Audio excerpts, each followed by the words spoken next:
శుక్లాంబరధరం విష్ణుం శశివర్ణం చతుర్భుజం ప్రసన్నవదనం ధ్యాయేత్ సర్వవిఘ్నోపశాంతయేత్.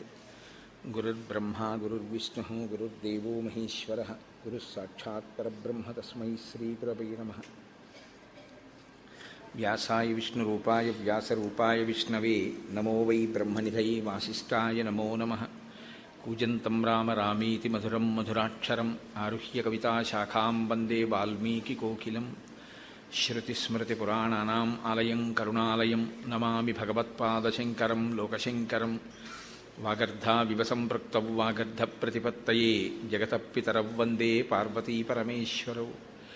సూక్తిం సమగ్రేతు న స్వయమేవ లక్ష్మీః శ్రీరంగరాజమహిషీ మధురైఃకటాక్షైః వైదగ్ధ్యవర్ణగుణగుంభనగౌరవైర్యాం కండూలకర్ణకుహరాः కవయోధయంతి. హైమోర్ధ్వపుండ్రమజహన్మకుటం సునాసం మందస్మితం మకరకుండలచారుగండం బింబాధరం బహుళదీర్ఘకృపాకటాక్షం శ్రీవేంకటేశముఖమాత్మని సన్నిధత్తాం. మనోజవం మరుతతుల్యవేగం జితేంద్రియం బుద్ధిమతాం వరిష్టం వాతాత్మజం వరదయూధముఖ్యం శ్రీరామదూతం శిరసా నమామి. ఆపదామపహర్తారం దాతారం సర్వసంపదాం లోకాభిరామం శ్రీరామం భూయో భూయో నమామ్యహం. సింధూరారుణవిగ్రహాం త్రినయనాం మాణిక్యమౌళిస్ఫురత్తారానాయకశేఖరాం స్మితముఖీం ఆపీనవక్షోరుహాం పాణిభ్యాం అళిపూర్ణరత్నచషకం రక్తోత్పలం బిభ్రతీం సౌమ్యాం రత్నఘటస్థరక్తచరణాం ధ్యాయేత్ పరేదంబికాం. హరి ఓం. పరమేశ్వర స్వరూపైన సభకి నమస్కారం. ఈనాడు నృసింహ జయంతి, చాలా గొప్ప నైమిత్తిక తిథి. నరసింహస్వామి వారి అవతార విశేషం కేవలం రాక్షస సంహారం కాదు.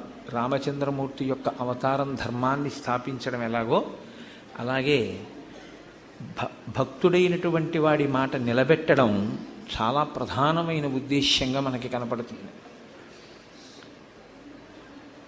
వ్యాస భగవానుడు సంస్కృతంలో అందించినటువంటి భాగవతాన్ని పోతన గారు ఆంధ్రీకరించారు.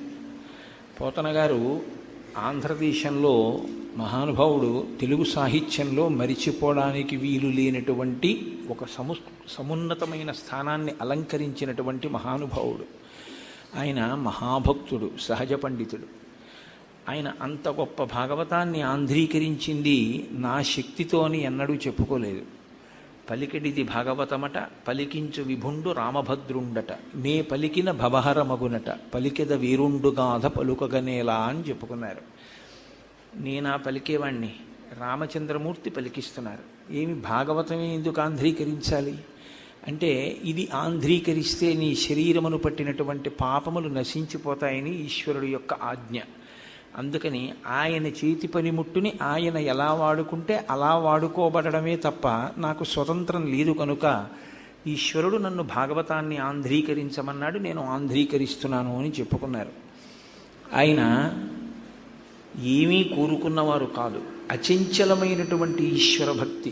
అంతటి భక్తి తత్పరులు సాధారణంగా చాలా తక్కువగా కనపడతారు మనకు. అందులో సాహిత్యంలో భాగవతం లాంటి మహాగ్రంథాన్ని ఆంధ్రీకరించినటువంటి మహానుభావుడు అంత నిస్వార్థమై అంత గొప్ప భక్తి తత్పరుడై ఉండడం చాలా గొప్ప విషయం.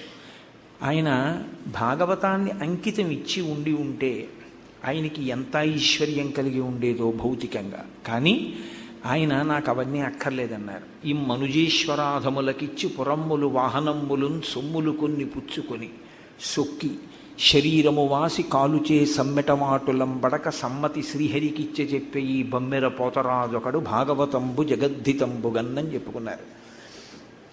నేను ఈశ్వరుడు పలికించిన ఈ భాగవతాన్ని రాజులకు అంకితం ఇచ్చి అమ్ముకుని దాని వలన ఏదో కొన్ని అగ్రహారాలో ఐశ్వర్యాన్నో బిరుదులో పొంది ఈ శరీరం పడిపోయిన తర్వాత యమధర్మరాజు గారి యొక్క హింసలకు లోను కాకుండా నా అంత నేను స్వచ్ఛందంగా దీన్ని రామచంద్రమూర్తి యొక్క పాదార విందములకు అంకితం చేస్తున్నాను అని చెప్పుకున్న మహాభక్తుడైన.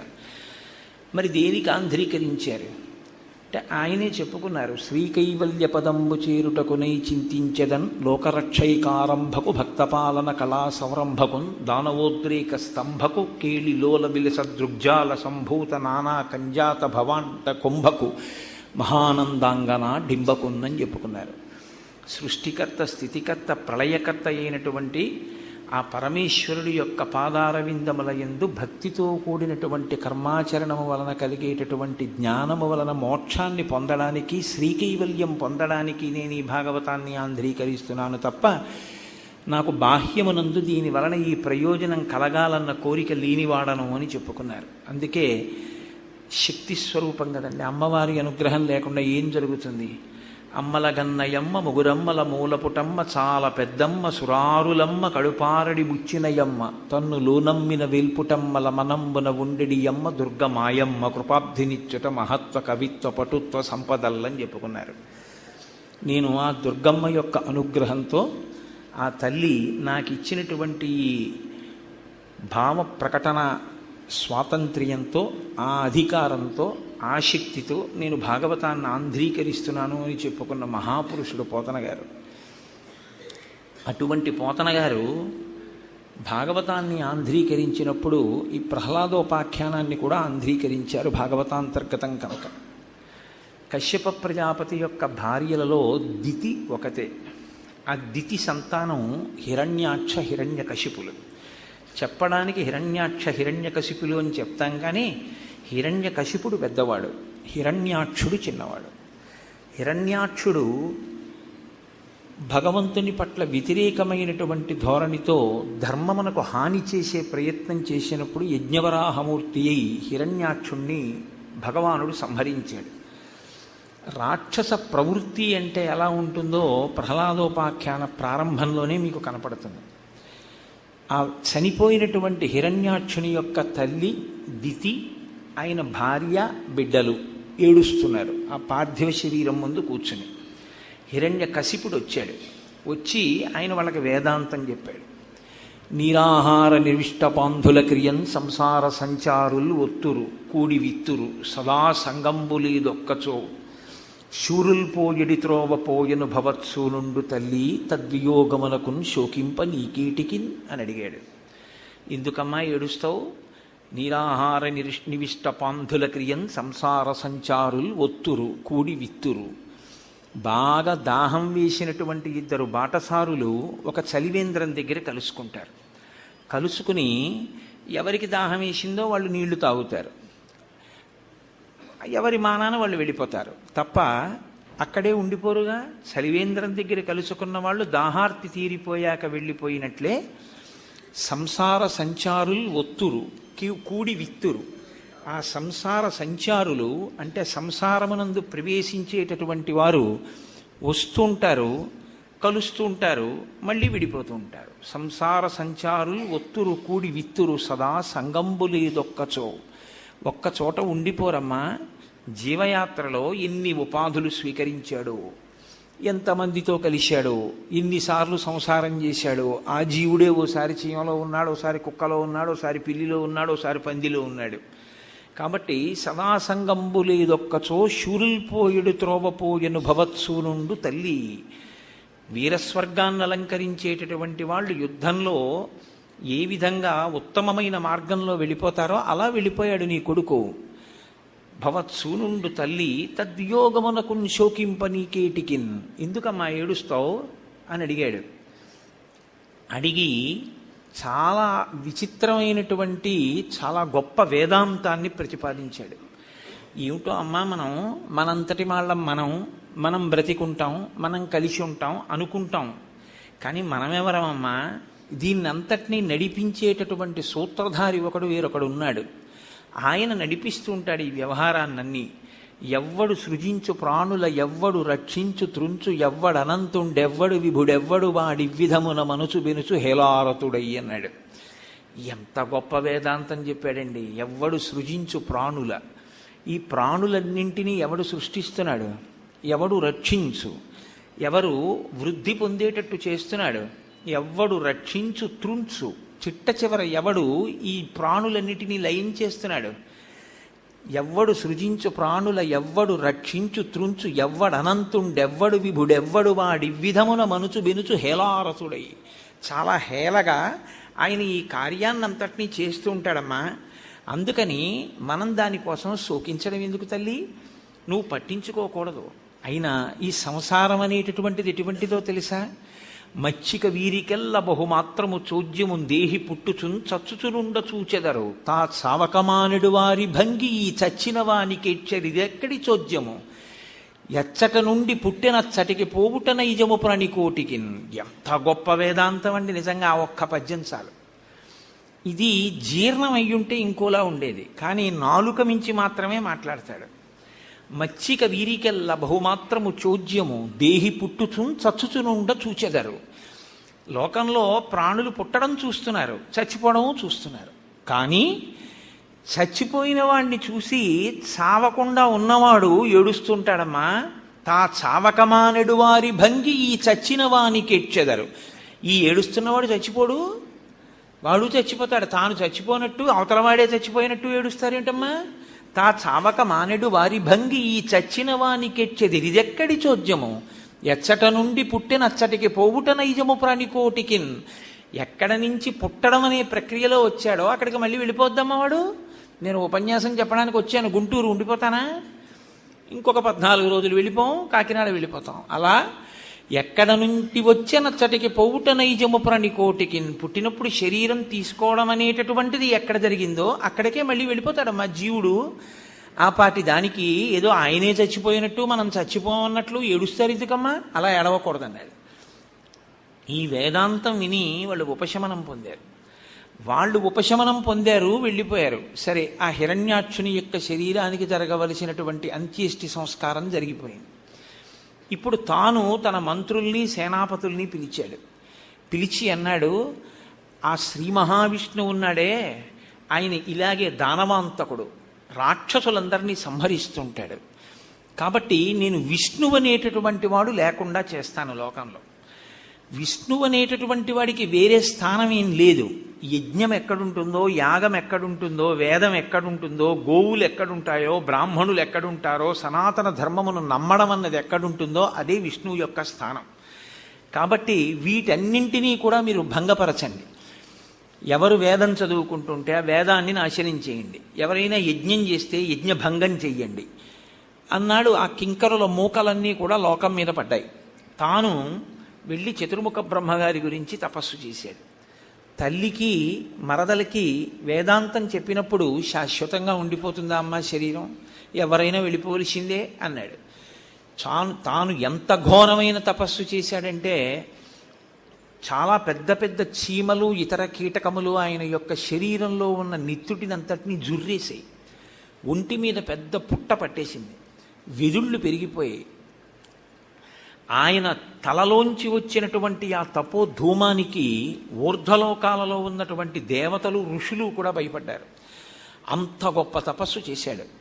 ఆయన తపస్సుకు మెచ్చి చతుర్ముఖ బ్రహ్మగారు ప్రత్యక్షమయ్యారు. ఇంత గొప్ప తపస్సు చేసిన వాడు లేడరా నాయన, నీకేం కావాలో కోరుకో ఇస్తానన్నారు. పెద్ద స్తోత్రం చేశాడు. స్వామి, నీవు సృష్టికర్తవి, నీ వలన కదా ఈ లోకమంతా సృష్టింపబడడం అన్నది జరుగుతోంది. నీవు దయతలచిన నాడు నాకేమి ఇవ్వలేవు, ఏదైనా ఇవ్వగలవు, నీవు స్వతంత్రుడవు. ఇన్ని చెప్పాడు. చెప్పి నువ్వు ప్రీతితో ఇస్తానంటే నిన్ను ఒక వరం అడుగుతానన్నాడు. ఇంత గొప్ప తపస్సు చేసిన తర్వాత ఇవ్వకుండా ఉంటానా? నీకేం కావాలో అడుగు ఇస్తానన్నారు స్వామి. గాలిన్ కుంభిని అగ్ని వాయువుల ఆకాశస్థలిన్ దిక్కులన్ రేలన్ ఘస్రమలం తమప్రభల ఘోరాదిత్యం మృగ వ్యాళ సర్వ అస్త్రశస్త్రములన్. ఎన్ని కోరికలు కోరాడో తెలుసా అండి?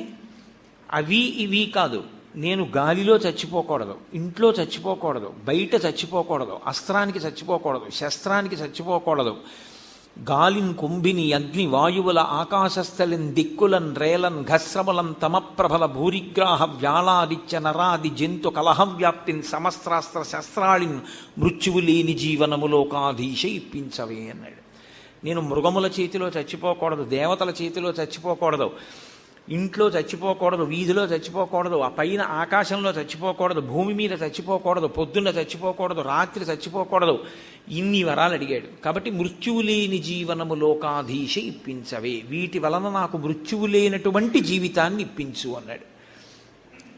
మరి అమ్మాయి లోకాన్నంతటినీ సృష్టించేవాడు, పెంచేవాడు, త్రుంచేవాడు ఒకడున్నాడు, సమస్త ప్రాణులు పుట్టి గిట్టిపోతాయమ్మా, దానికి ఏడవడం ఎందుకన్నాడు.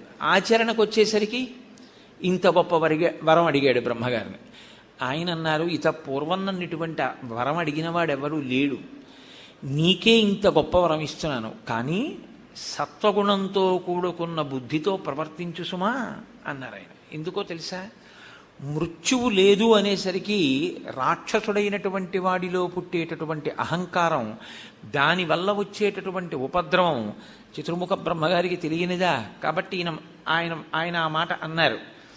అప్పటికి ఊరుకున్నాడు, ఇంటికి వెళ్ళిపోయాడు, సింహాసనం మీద కూర్చున్నాడు. ఇక నన్ను ఎదిరించగలిగిన వాడెవడు, నన్ను చంపగలిగిన వాడెవడు, కాబట్టి ఇప్పుడు నేను విష్ణువు ఎక్కడున్నా సరే నిగ్రహిస్తానన్నారు. విష్ణువు ఎక్కడుంటారండి? విశ్వం విష్ణు, ఆయన విశ్వం రూపంలో అంతటా వ్యాపించి ఉంటాడు. విష్ణువు అంటే వ్యాపించి ఉండేవాడు. కాబట్టి ఆయన హిరణ్యకశిపునిలో కూడా ఉన్నాడు. లోపలికి వెళ్ళడం తప్ప బయట వెతకడం చేతనైనటువంటి వాడికి ఎక్కడని దొరుకుతాడు స్వామి? అంతర్ముఖ సమారాధ్య బహిర్ముఖ సుదుర్లభ. కాబట్టి ఇప్పుడు దేవలోకానికి వెళ్ళాడు, దేవలోకాన్ని ఆక్రమించాడు, యక్ష గంధర్వ కిన్నెర కింపురుషులందరినీ ఆక్రమించాడు. వీళ్ళందరి చేత ఊడిగం చేయిస్తున్నాడు, దిక్పాలకుల చేత సేవలు చేయిస్తున్నాడు, లోకాలన్నింటినీ ఎంత భయపెట్టాలో అంత భయపెడుతున్నాడు. హిరణ్యకశిపుడు తప్ప వేరు ఈశ్వరుడు లేడు అంటున్నాడు. ఈ మిగిలినటువంటి దేవతాగణములన్నీ కూడా హిరణ్యకశిపుని యొక్క ఉద్ధతికి భయపడిపోయాయి. మరీ ఇంత దారుణంగా పరిపాలన చేస్తున్నాడు, శాస్త్రాన్ని ఉల్లంఘిస్తున్నాడు, ధర్మం అన్న మాట లేకుండా చేస్తున్నాడు, యజ్ఞయాగాది క్రతువులు లేకుండా చేస్తున్నాడు, హిరణ్యకశిపుడు తప్ప ఈశ్వరుడు లేడంటున్నాడు. ఇటువంటి వాడు మట్టు పెట్టబడేది ఇప్పుడు. ఎందుకని? సామాన్యమైనటువంటి వరాలేం కావు, అంత తేలిగ్గా మరణించేవాడు కాడు. కాబట్టి వాళ్ళందరూ శ్రీ మహావిష్ణువుని ప్రార్థన చేశారు. స్వామి నువ్వు ఎప్పుడు వచ్చి సంహరిస్తావని అడిగారు. అడిగితే స్వామి వాళ్ళకి ప్రత్యక్షమై చెప్పలేదు, ఒక్కసారి అశరీరవాణిగా వారికి వినపడింది. మీరు బెంగ పెట్టుకోకండి, మీ కార్యాలలో మీరు ఉండండి, ఆయన శాస్త్రము యొక్క పరిధులను అతిక్రమించాడు. నేను ఎవరినైనా చంపాలి అంటే కొన్ని పరిస్థితులు ఏర్పడితే తప్ప నిష్కారణంగా ఎవరిని నేను సంహరించను. సంహరించడం అన్న ప్రక్రియకి మీకు దాని యథార్థమైన అర్థము తెలిసి ఉండాలి. ఈశ్వరుడు ఇచ్చినటువంటి అంత గొప్ప విభూతిని లోక కళ్యాణము కొరకు ఉపయోగించకుండా కేవలము తన స్వార్థము కొరకు ఉపయోగించుకొని లోకకంటకుడైపోతే, ఇంకా అతను ఆ ఉపాధితో ఉండడం అనేది చాలా ప్రమాదకరమైన స్థితిని ఈశ్వరుడు నమ్మితే, అప్పుడు మాత్రమే ఇంకా ఆ ఉపాధిని ఆయన పడగొడతాడు. కాబట్టి నేను చంపడము అంటే కొన్ని పరిస్థితులు ఏర్పడాలి. శుద్ధ సాధులందు, సురలందు, శృతులందు, గోవులందు, విప్రకూటియందు, ధర్మపదవియందు, తవిలి నాయందు వాడెన్నడొలుగు నాడు పట్టి వధింతు అన్నాడు. నేను చంపాలి అంటే అతను కొన్ని పనులు చెయ్యాలి. శుద్ధ సాధులందు, భగవంతుణ్ణి త్రికరణ శుద్ధిగా నమ్మినటువంటి మహాభక్తులైనటువంటి వారిని చెనకాలి, వారిని ఇబ్బంది పెట్టాలి. సురలందు, దేవతల్ని ఇబ్బంది పెట్టాలి. శృతులందు, వేదాన్ని ధిక్కరించాలి. గోవులందు, గోవుల్ని బాధ పెట్టాలి. విప్రకోటి ఎందు, వేదం చదువుకుని వేదమంత్రముల చేత లోకోద్ధరణ కొరకని యజ్ఞయాగాది క్రతువులు చేసి సమాజము యొక్క అభ్యున్నతి కొరకు పాటుపడేటటువంటి బ్రాహ్మణుల పట్ల ఖేదము కలిగేటట్టుగా వారు ఇబ్బంది పడేటట్టుగా ప్రవర్తించగలిగిన బుద్ధి వ్యగ్రత ఏర్పడాలి. కాబట్టి గోవులందు, విప్రకోటి ఎందు, ధర్మ పదవి ఎందు, ధర్మానికి వ్యతిరేకంగా ప్రవర్తించడం మొదలు పెట్టాలి, లేదా ధర్మం తెలిసున్నా అనుష్ఠించడం అతను మానేయాలి. కాబట్టి ధర్మ పదవి ఎందు, తవిలి నాయందు, చిట్ట చివరకు అసలు ఈశ్వరుడెవడు, నేనే ఈశ్వరుణ్ణి అని ఈశ్వరుణ్ణి తిరస్కరించేటటువంటి ధోరణి ప్రబలాలి. ఇటువంటి పరిస్థితులు ఏర్పడితే ఆనాడు మాత్రమే నేను పట్టి చంపుతాను. హిరణ్యకశిపుడు బ్రహ్మగారి వలన పొందినటువంటి వరముల చేత ఇప్పుడు అటువంటి గర్వంతోటే ప్రవర్తిస్తున్నాడు. కాబట్టి నేను అతన్ని పడగొడతాను. కొద్ది కాలంలోనే అతని కడుపున పరమభక్తుడైనటువంటి వాడు, సమాజంలో ఈశ్వరుణ్ణి చూడగలిగినటువంటి ప్రజ్ఞావంతుడు పుడతాడు. అంత మర్యాదస్థుడైనటువంటి ప్రహ్లాదుడనబడేటటువంటి ఆ పిల్లవాడి జోలికి వెడతాడు. ఆయన్ని చాలా బాధలు పెడతాడు. అటువంటి బాధలు ఎప్పుడు పెట్టాడో అప్పుడు నేను వచ్చి హిరణ్యకశిపుణ్ణి సంహరిస్తాను. ఆ ప్రహ్లాదుడు సామాన్యమైనటువంటి వ్యక్తి కాడు. ఎందుచేత అంటే గుణనిధియకు ప్రహ్లాదుని గుణములనేకములు కలవు, గురుకాలమునన్ గణితింప నశక్యములు, ఫణిపతికి బృహస్పతికి భాషాపతికి అంటారు. ప్రహ్లాదుడు ఎంత గొప్పవాడు, ఎంత గొప్ప గుణములు కలిగినవాడు అంటే ఆయన గుణములను చెప్పడం ఎవ్వరికీ సాధ్యం కాదుట. అన్ని గొప్ప గుణములు కలిగినవాడు, ఎవరెవరు చెప్పలేరు అన్నారు. ఫణిపతికి 1000 పడగలు ఉన్నటువంటి ఆదిశేషుడు చెప్పలేడు. బృహస్పతికి దేవగురువు అయినటువంటి బృహస్పతి చెప్పలేడు ప్రహ్లాదుడి యొక్క గుణములు. భాషాపతికి 4 ముఖములు ఉండి వేదములను నిరంతరము చదివి సృష్టి చేసేటటువంటి సరస్వతీదేవి భర్త అయినటువంటి చతుర్ముఖ బ్రహ్మగారు కూడా చెప్పలేరు. కాబట్టి అన్ని గుణములు కలిగినటువంటి వాడు, అంత మంచివాడు, భగవద్భక్తుడైనటువంటి ప్రహ్లాదుడు తన కుమారుడే అయినా ఆ భక్తిని ఓర్వలేక శమదమ సంపన్నుడు నిర్వైరుడనక ప్రహ్లాదుని రోసంబున పట్టి వాడెన్నడు ఆపన్నత కలుగచేయు నాడు పట్టి వధింతున్. తన కడుపున పుట్టిన కొడుకైనా మనోనిగ్రహము ఇంద్రియ నిగ్రహము కలిగిన వాడైనా భక్తి తత్పరుడైనా తనని వ్యతిరేకించాడన్న కారణం చేత ప్రహ్లాదుణ్ణి పట్టుకుని ఎప్పుడు హింసిస్తాడో, ఒక భక్తుణ్ణి పట్టుకుని అన్ని బాధలు పెట్టడం ఎప్పుడు మొదలు పెడతాడో అప్పుడు నేను ఆయన్ని సంహరిస్తాను అని స్వామి ప్రతిజ్ఞ చేశారు. సరే, వీళ్ళందరూ వెళ్ళిపోయారు. కాలక్రమంలో ఆయనకి ప్రహ్లాదుడు అనబడేటటువంటి కుమారుడు, 4 కుమారులు, అందులో పెద్దవాడు ప్రహ్లాదుడు. ప్రహ్లాదుడు చిన్నతనం నుంచి గొప్ప భక్తి తత్పరుడు. ఆ పిల్లవాడు విద్యాభ్యాసం చేస్తున్నాడు. ఆ విద్యాభ్యాసం చేస్తున్నటువంటి పిల్లవాడిని ఒకసారి చూసి ఎంతవరకు చదువు నేర్చుకున్నాడో తెలుసుకోవాలనిపించింది హిరణ్యకశిపుడికి. ఒక రోజున పిలిచాడు. ప్రారంభంలో కొడుకు మీద పుత్ర వ్యామోహమే తప్ప, పుత్రుని యందు ప్రేమ తప్ప ప్రారంభమునందు ద్వేషం లేదు. ద్వేషం దేని వలన వచ్చిందంటే ప్రహ్లాదుడు విష్ణుభక్తి తత్పరుడు, హిరణ్యకశిపుడు అహంకార తత్పరుడు. ఇది ఇద్దరి యందు ప్రకాశించాలి. బాగా ప్రకాశిస్తే తప్ప రెండింటి మధ్య వైషమ్యం ఏర్పడదు.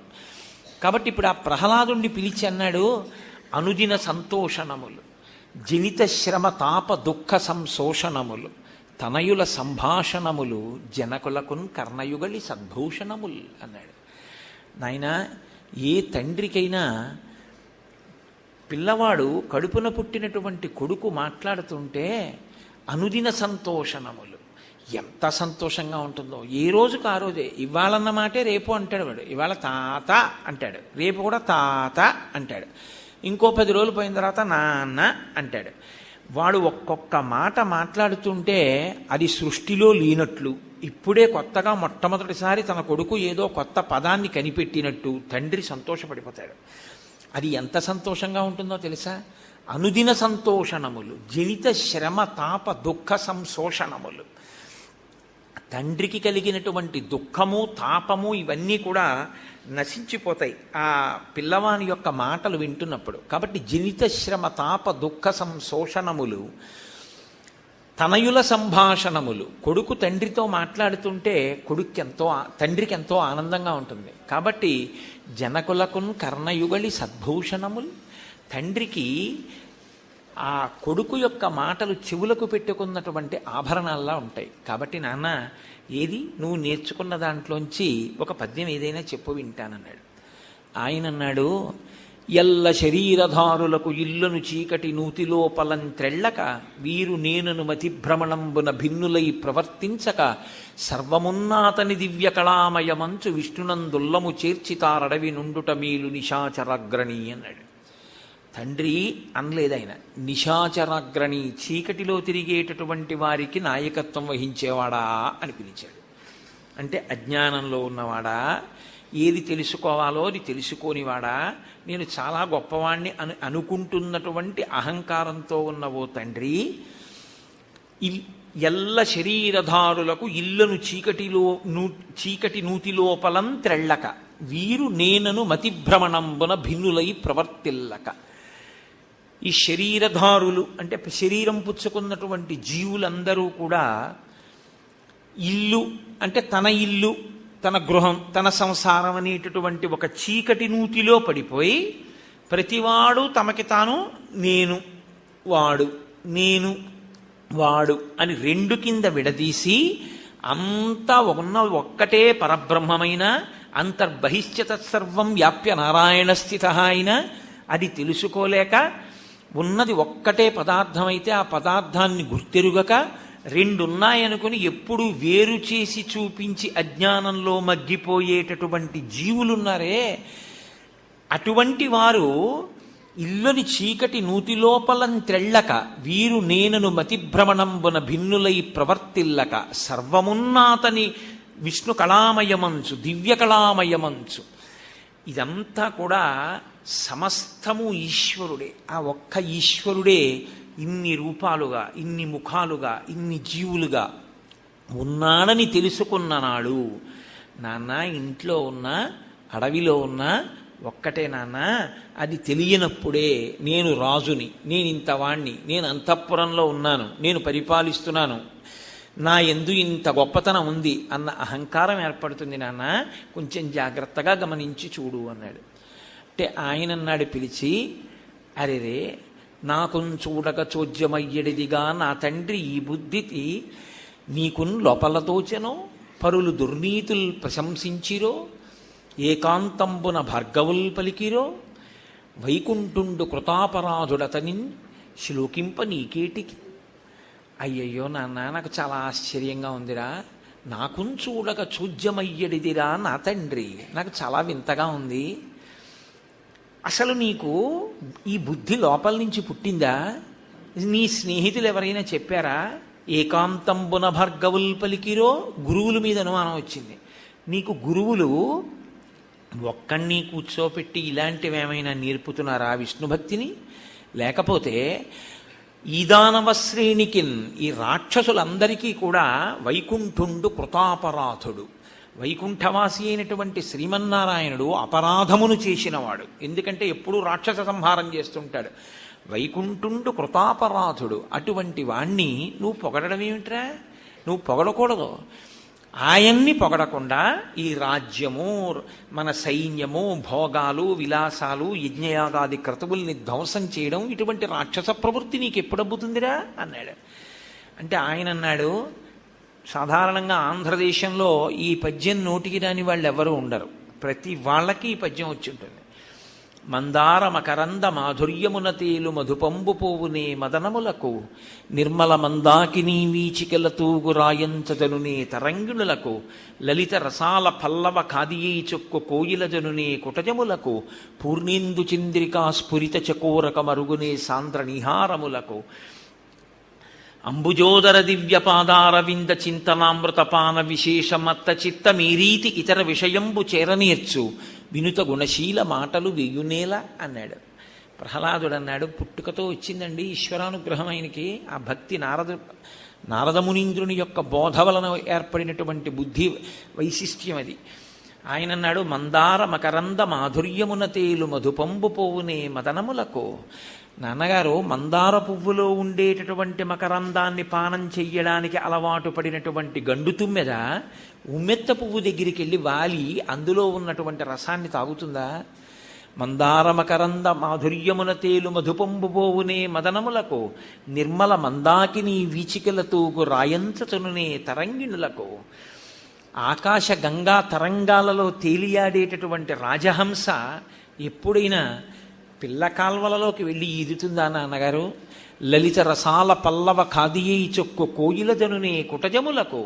ఎక్కడైనా మామిడి చెట్టు మీద కూర్చుని లేత చిగుర్లు తిని ఆనందించేటటువంటి కోయిల అడవి మల్లె చెట్టు మీద వాడి దాని చిగుర్లు తింటుందా నాన్న?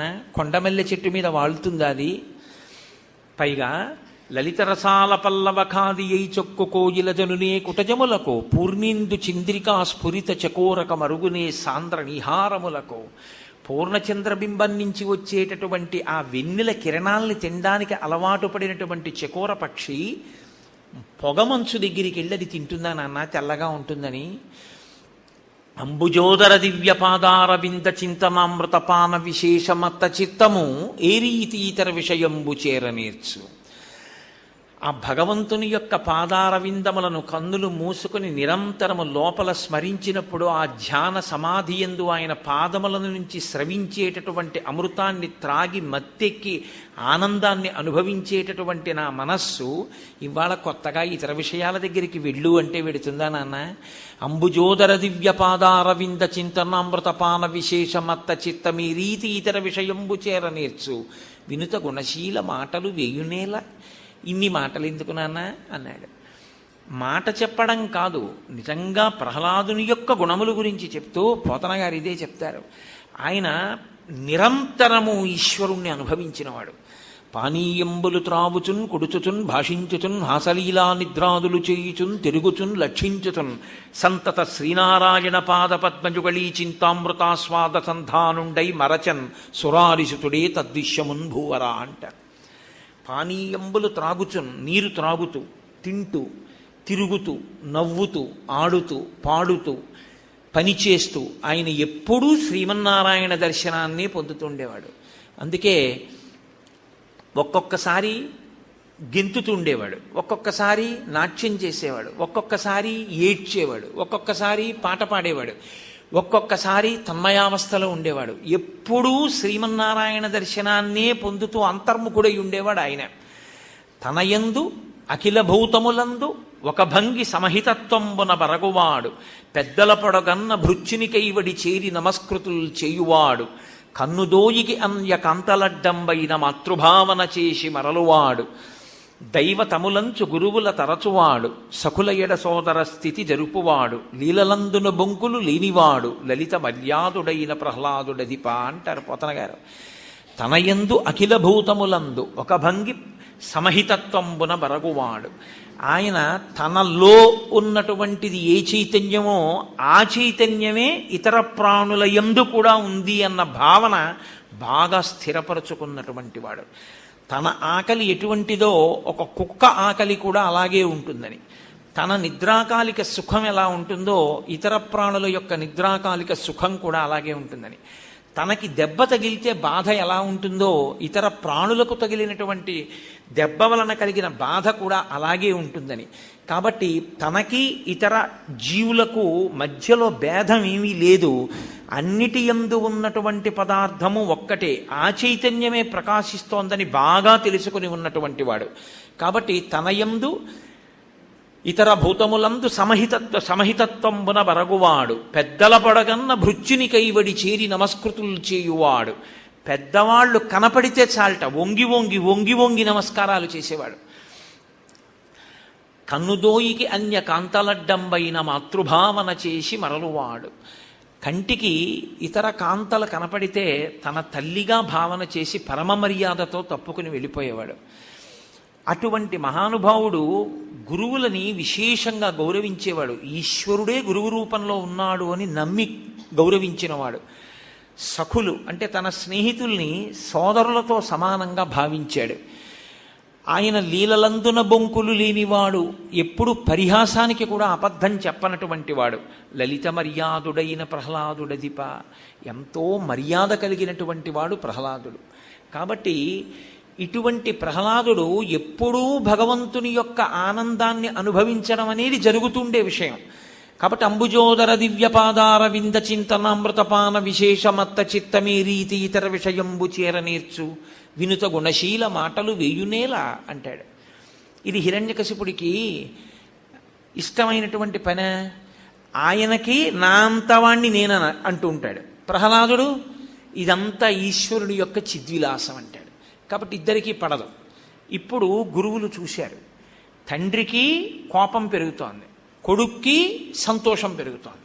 ఇది ఏ స్థితికి వెడుతుందో అని గురువులు అన్నారు, ఈ పిల్లవాడిని తీసుకెళ్ళి మేము చదివిస్తా ఉన్నారు. చండు అమర్కుడు అని వాళ్ళిద్దరూ శుక్రాచార్యుల వారి యొక్క బిడ్డలు.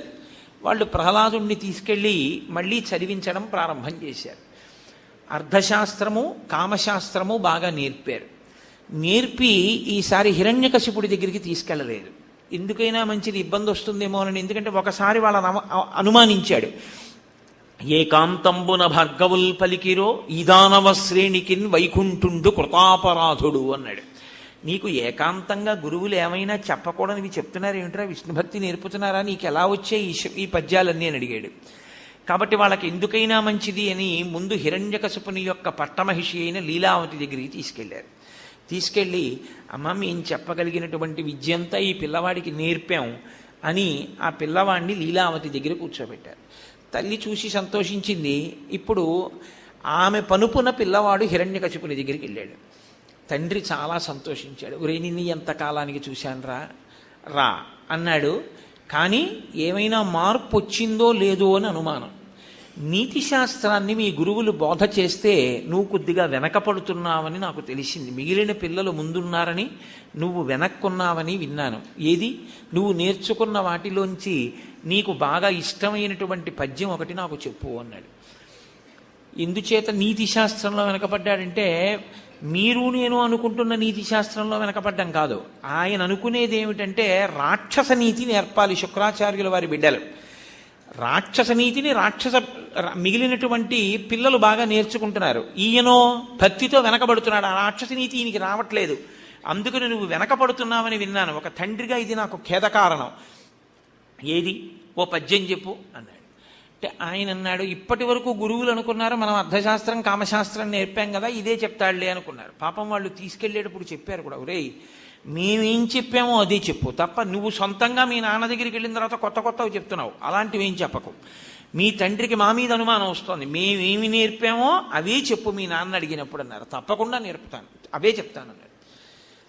ఎరా నీకు గురువులు బాగా నేర్పించారా, నేను ఏవి చెప్పమన్నానో అవి చెప్పారా అని అడిగాడు. నాన్నగారు మీరు ఏవి చెప్పమన్నారో గురువుగారు అవి చెప్పారు, గురువుగారు చెప్పవలసినవి గురువుగారు చెప్పారు, నేను నేర్చుకోవలసింది నేను నేర్చుకున్నాను అన్నాడు. చదివించిరి నను గురువులు చదివితి ధర్మార్థముఖ్య శాస్త్రంబులునే చదివినవి కలవు పెక్కులు చదువులలో మర్మమెల్ల చదివితి తండ్రి అన్నాడు. చదివించిరి నన్ను గురువులు, నాన్నగారు గురువులు నన్ను చదివించవలసినవి చదివించారు. చదివితి ధర్మార్థముఖ్య శాస్త్రంబులునే చదివినవి కలవు పెక్కులు, ధర్మార్థ శాస్త్రములు నేర్పించారు, ఇతర శాస్త్రములు నేర్పించారు. నేను చదువుకున్నవి చాలా ఉన్నాయి నాన్నగారు, నే చదివినవి కలవు పెక్కులు చదువులలో మర్మమెల్ల చదివితి తండ్రి అన్నాడు. చదువులలో ఉండేటటువంటి మర్మాన్ని నేను బాగా తెలుసుకున్నాను నాన్నగారు. అసలు చదువుల యొక్క సారాంశం ఏమిటో అది నాకు బాగా బోధపడింది అన్నాడు. ఆయనకి ఏదో కించిత్ అనుమానం కలిగి ఉంటుంది, గురువుగారు నేర్పారు నాకు చదువులలో మర్మం తెలిసింది అంటున్నాడు ఏమిటని. ఏమో ఒకవేళ ఈసారి గురువులు చెప్పిందే నేర్చుకున్నాడేమో అని. ఏది నువ్వు నేర్చుకున్నది ఒక్క విషయం చెప్పు అన్నాడు. తను హృద్భాషల సఖ్యమున్ శ్రవణమున్ దాసత్వమున్ ఇలా ఈశ్వరుణ్ణి 9 విధాలైన భక్తితో సేవించిన వాడెవరుంటాడో, శ్రవణం కీర్తనం విష్ణోహ స్మరణం పాదసేవనం అర్చనం వందనం దాస్యం సఖ్యం ఆత్మనివేదనం అంటారు మూలంలో వ్యాసుల వారు. కాబట్టి తనుహుద్భాషల సఖ్యమున్ శ్రవణమున్ దాసత్వమున్ అలా అర్చనాదులు చింతయు సంకీర్తనల్ అనేది 9 భక్తిభావముల సర్వేషున్ హరిన్నమ్మి సజ్జనుడయ్యుండుట యుక్తమంతు తలచుంది కంబు దైత్యేశ్వర అన్నాడు. నాకు నాన్నగారు శ్రవణం భగవంతుని యొక్క గుణములను వినడం, శ్రవణం కీర్తనం భగవంతుని యొక్క గుణములను బాగా అనుభవించడం చేత లోపల మనసులో ఇంకా భక్తి వలన అవి పట్టక పైకి పొంగి ప్రవహించి కీర్తనగా వస్తే ఆ కీర్తనం, శ్రవణం కీర్తనం విష్ణోహ స్మరణం ఎప్పుడూ భగవంతుడి గురించి ఆలోచించడం, స్మరణం పాదసేవనం భగవంతుని యొక్క పాదారవింద సంసేవనము పాదసేవనం, శ్రవణం కీర్తనం విష్ణోహ స్మరణం పాదసేవనం అర్చనం ఈశ్వరుణ్ణి అర్చించడం, వందనం నమస్కారం చేయడం, అర్చనం శ్రవణం కీర్తనం విష్ణోహ స్మరణం పాదసేవనం అర్చనం వందనం దాస్యం ఈశ్వరుడికి దాస్యం చేయడం, సఖ్యం భగవంతుడితో స్నేహం చేయడం, ఆత్మనివేదనం ఈశ్వరుడికి ఆత్మనివేదనం చేయడం. ఇవి 9 నాన్నగారు నవవిధ భక్తులు. ఈ 9 రకాలైనటువంటి భక్తిభావములతో సజ్జనుడై ఈశ్వరుణ్ణి నమ్మి బ్రతికిన వాడెవడో వాడిది నిజమైన బ్రతుకు అని నేను తెలుసుకున్నాను నాన్నగారు అన్నాడు. చాలదు, ఏ మాట అక్కడికి వెళ్ళి చెప్పకూడదో ఆ మాటే చెప్పాడు. పైగా అన్నాడు, నాన్నగారు ఇది తెలుసుకోని వారు ఉంటారే ఇది తెలుసుకోకుండా మిగిలినవి ఎన్ని తెలుసున్నాయనుకున్న వాళ్ళైనా సరే వాళ్ళ జీవితాలు వృధాయే నాన్నగారు అన్నాడు. అందేందూదయముల్ మహాభదిర శంకారావముల్ మూక సద్గ్రంథాఖ్యాపనముల్ కృతజ్ఞావళి బంధుత్వంబులు లుబ్ధ ద్రవ్యములు భస్మ హవ్యంబులు క్రోఢ సద్గంధంబుల్ ఇవన్నీ కూడా హరిభక్తి వర్జితుల వృధారిక్త సంసారముల్. ఎంత పెద్ద మాట వేసేసాడండి, ఎంత ధైర్యంతో మాట్లాడాడో మహానుభావుడు. అంధేందూదయములు. నాన్నగారు పుట్టుకతో అంధుడైన వాడు ఉంటాడు. ఆయన్ని తీసుకొచ్చి చూడరా వెన్నెల ఎంత బాగుందో, చంద్రకాంతి ఎంత బాగుందో అన్నారనుకోండి, వాడికి ఏమైనా అర్థమవుతుందా? మహాబధిర శంకారావముల్. పుట్టికతో చెవిటివాడు ఉంటాడు. ఆయన దగ్గరికి వెళ్ళి శంఖం ఊది ఎలా ఉంది శంఖనాదం అని అడిగితే ఎలా ఉంటుంది? మూక సద్గ్రంథాఖ్యాపనముల్. ఒక మూగివాడు మంచి గ్రంథాన్ని చదివాడు, వచ్చి ప్రవచనం చేయబోయ్ ఆ గ్రంథం గురించి చెప్పు అంటే పాపం పుట్టుక చేత మూగవాడు ఆయన ఏం మాట్లాడతాడు? కాబట్టి మూక సద్గ్రంథాఖ్యాపనముల్ నపుంసక వధూకాంక్షల్. నపుంసకుడైనటువంటి వాడికి ఒక అందమైన కాంతయందు వ్యామోహం ఉంటే మాత్రం ప్రయోజనమే ఉంటుంది. నపుంసక వధూకాంక్షల్ కృతజ్ఞావళి బంధుత్వంబులు. కృతజ్ఞుడైన వాడు చేసిన మేలు మరిచిపోయేటటువంటి వాడితో బంధుత్వం ఉంది. బంధుత్వం ఉంది కదా అని ఉపయోగం ఏమైనా ఉంటుందా? ఆయన ఏమైనా ప్రత్యుపకారం చేస్తాడా? ఆయన కృతజ్ఞుడు, నువ్వు చేసిన మేలు ఆయన మరిచిపోతాడు, ఆయన నీకు చేసే ఉపకారం ఏముంటుంది? కాబట్టి కృతజ్ఞావళి బంధుత్వంబులు లుబ్ధ ద్రవ్యములు. ఒక ఆయన దగ్గర చాలా డబ్బు ఉంది కానీ పరమలుబ్ధుడు, ఎవరికి ఏమీ పెట్టడు, ఆయన డబ్బు ఎందుకు పనికి వస్తుంది? భస్మ హవ్యములు. యజ్ఞం అంతా అయిపోయింది, అక్కడ బూది మాత్రమే మిగిలి ఉంది. ఇప్పుడు ఓం నమో నారాయణాయ స్వాహ అంటూ అందులో ఒక ఆయన పట్టుకెళ్ళి నెయ్యి పోశాడు, ఉపయోగం ఏమిటి? భస్మ హవ్యములు క్రోఢ సద్గంధంబుల్. పంది దగ్గరికి వెళ్ళి పన్నీరు పూశారనుకోండి, ఏమైనా సంతోషం ఉంటుందా? దానివల్ల ఉపయోగం ఉంటుందా? నాన్నగారు ఇవన్నీ ఎలా ఉంటాయో అలా రాజరికం ఉన్నా, పదవి ఉన్నా, సింహాసనం ఉన్నా, ఐశ్వర్యం ఉన్నా, ఎన్ని గొప్పలుంటాయని మీరు అనుకుంటున్నారో అవన్నీ ఉన్నా కూడా హరిభక్తి వర్జితుల వృధారిక్త సంసారముల్. హరిభక్తిని విడిచిపెట్టినటువంటి వాడి బతుకు ఇదిగో పైన చెప్పినటువంటి ఉపమానాలు ఎలా ఉంటాయో అలా ఉంటాయి నాన్నగారు అన్నాడు. అని ఊరుకోకుండా అన్నాడు, అసలు మనిషి జీవితానికి ఐశ్వర్యము అన్న మాటకు అర్థం ఈశ్వరుడు ఈ శరీరాన్ని ఇచ్చి జ్ఞానేంద్రియాలు కర్మేంద్రియాలు ఇచ్చిన దానికి పరమార్థం ఏమిటో తెలుసా నాన్నగారు?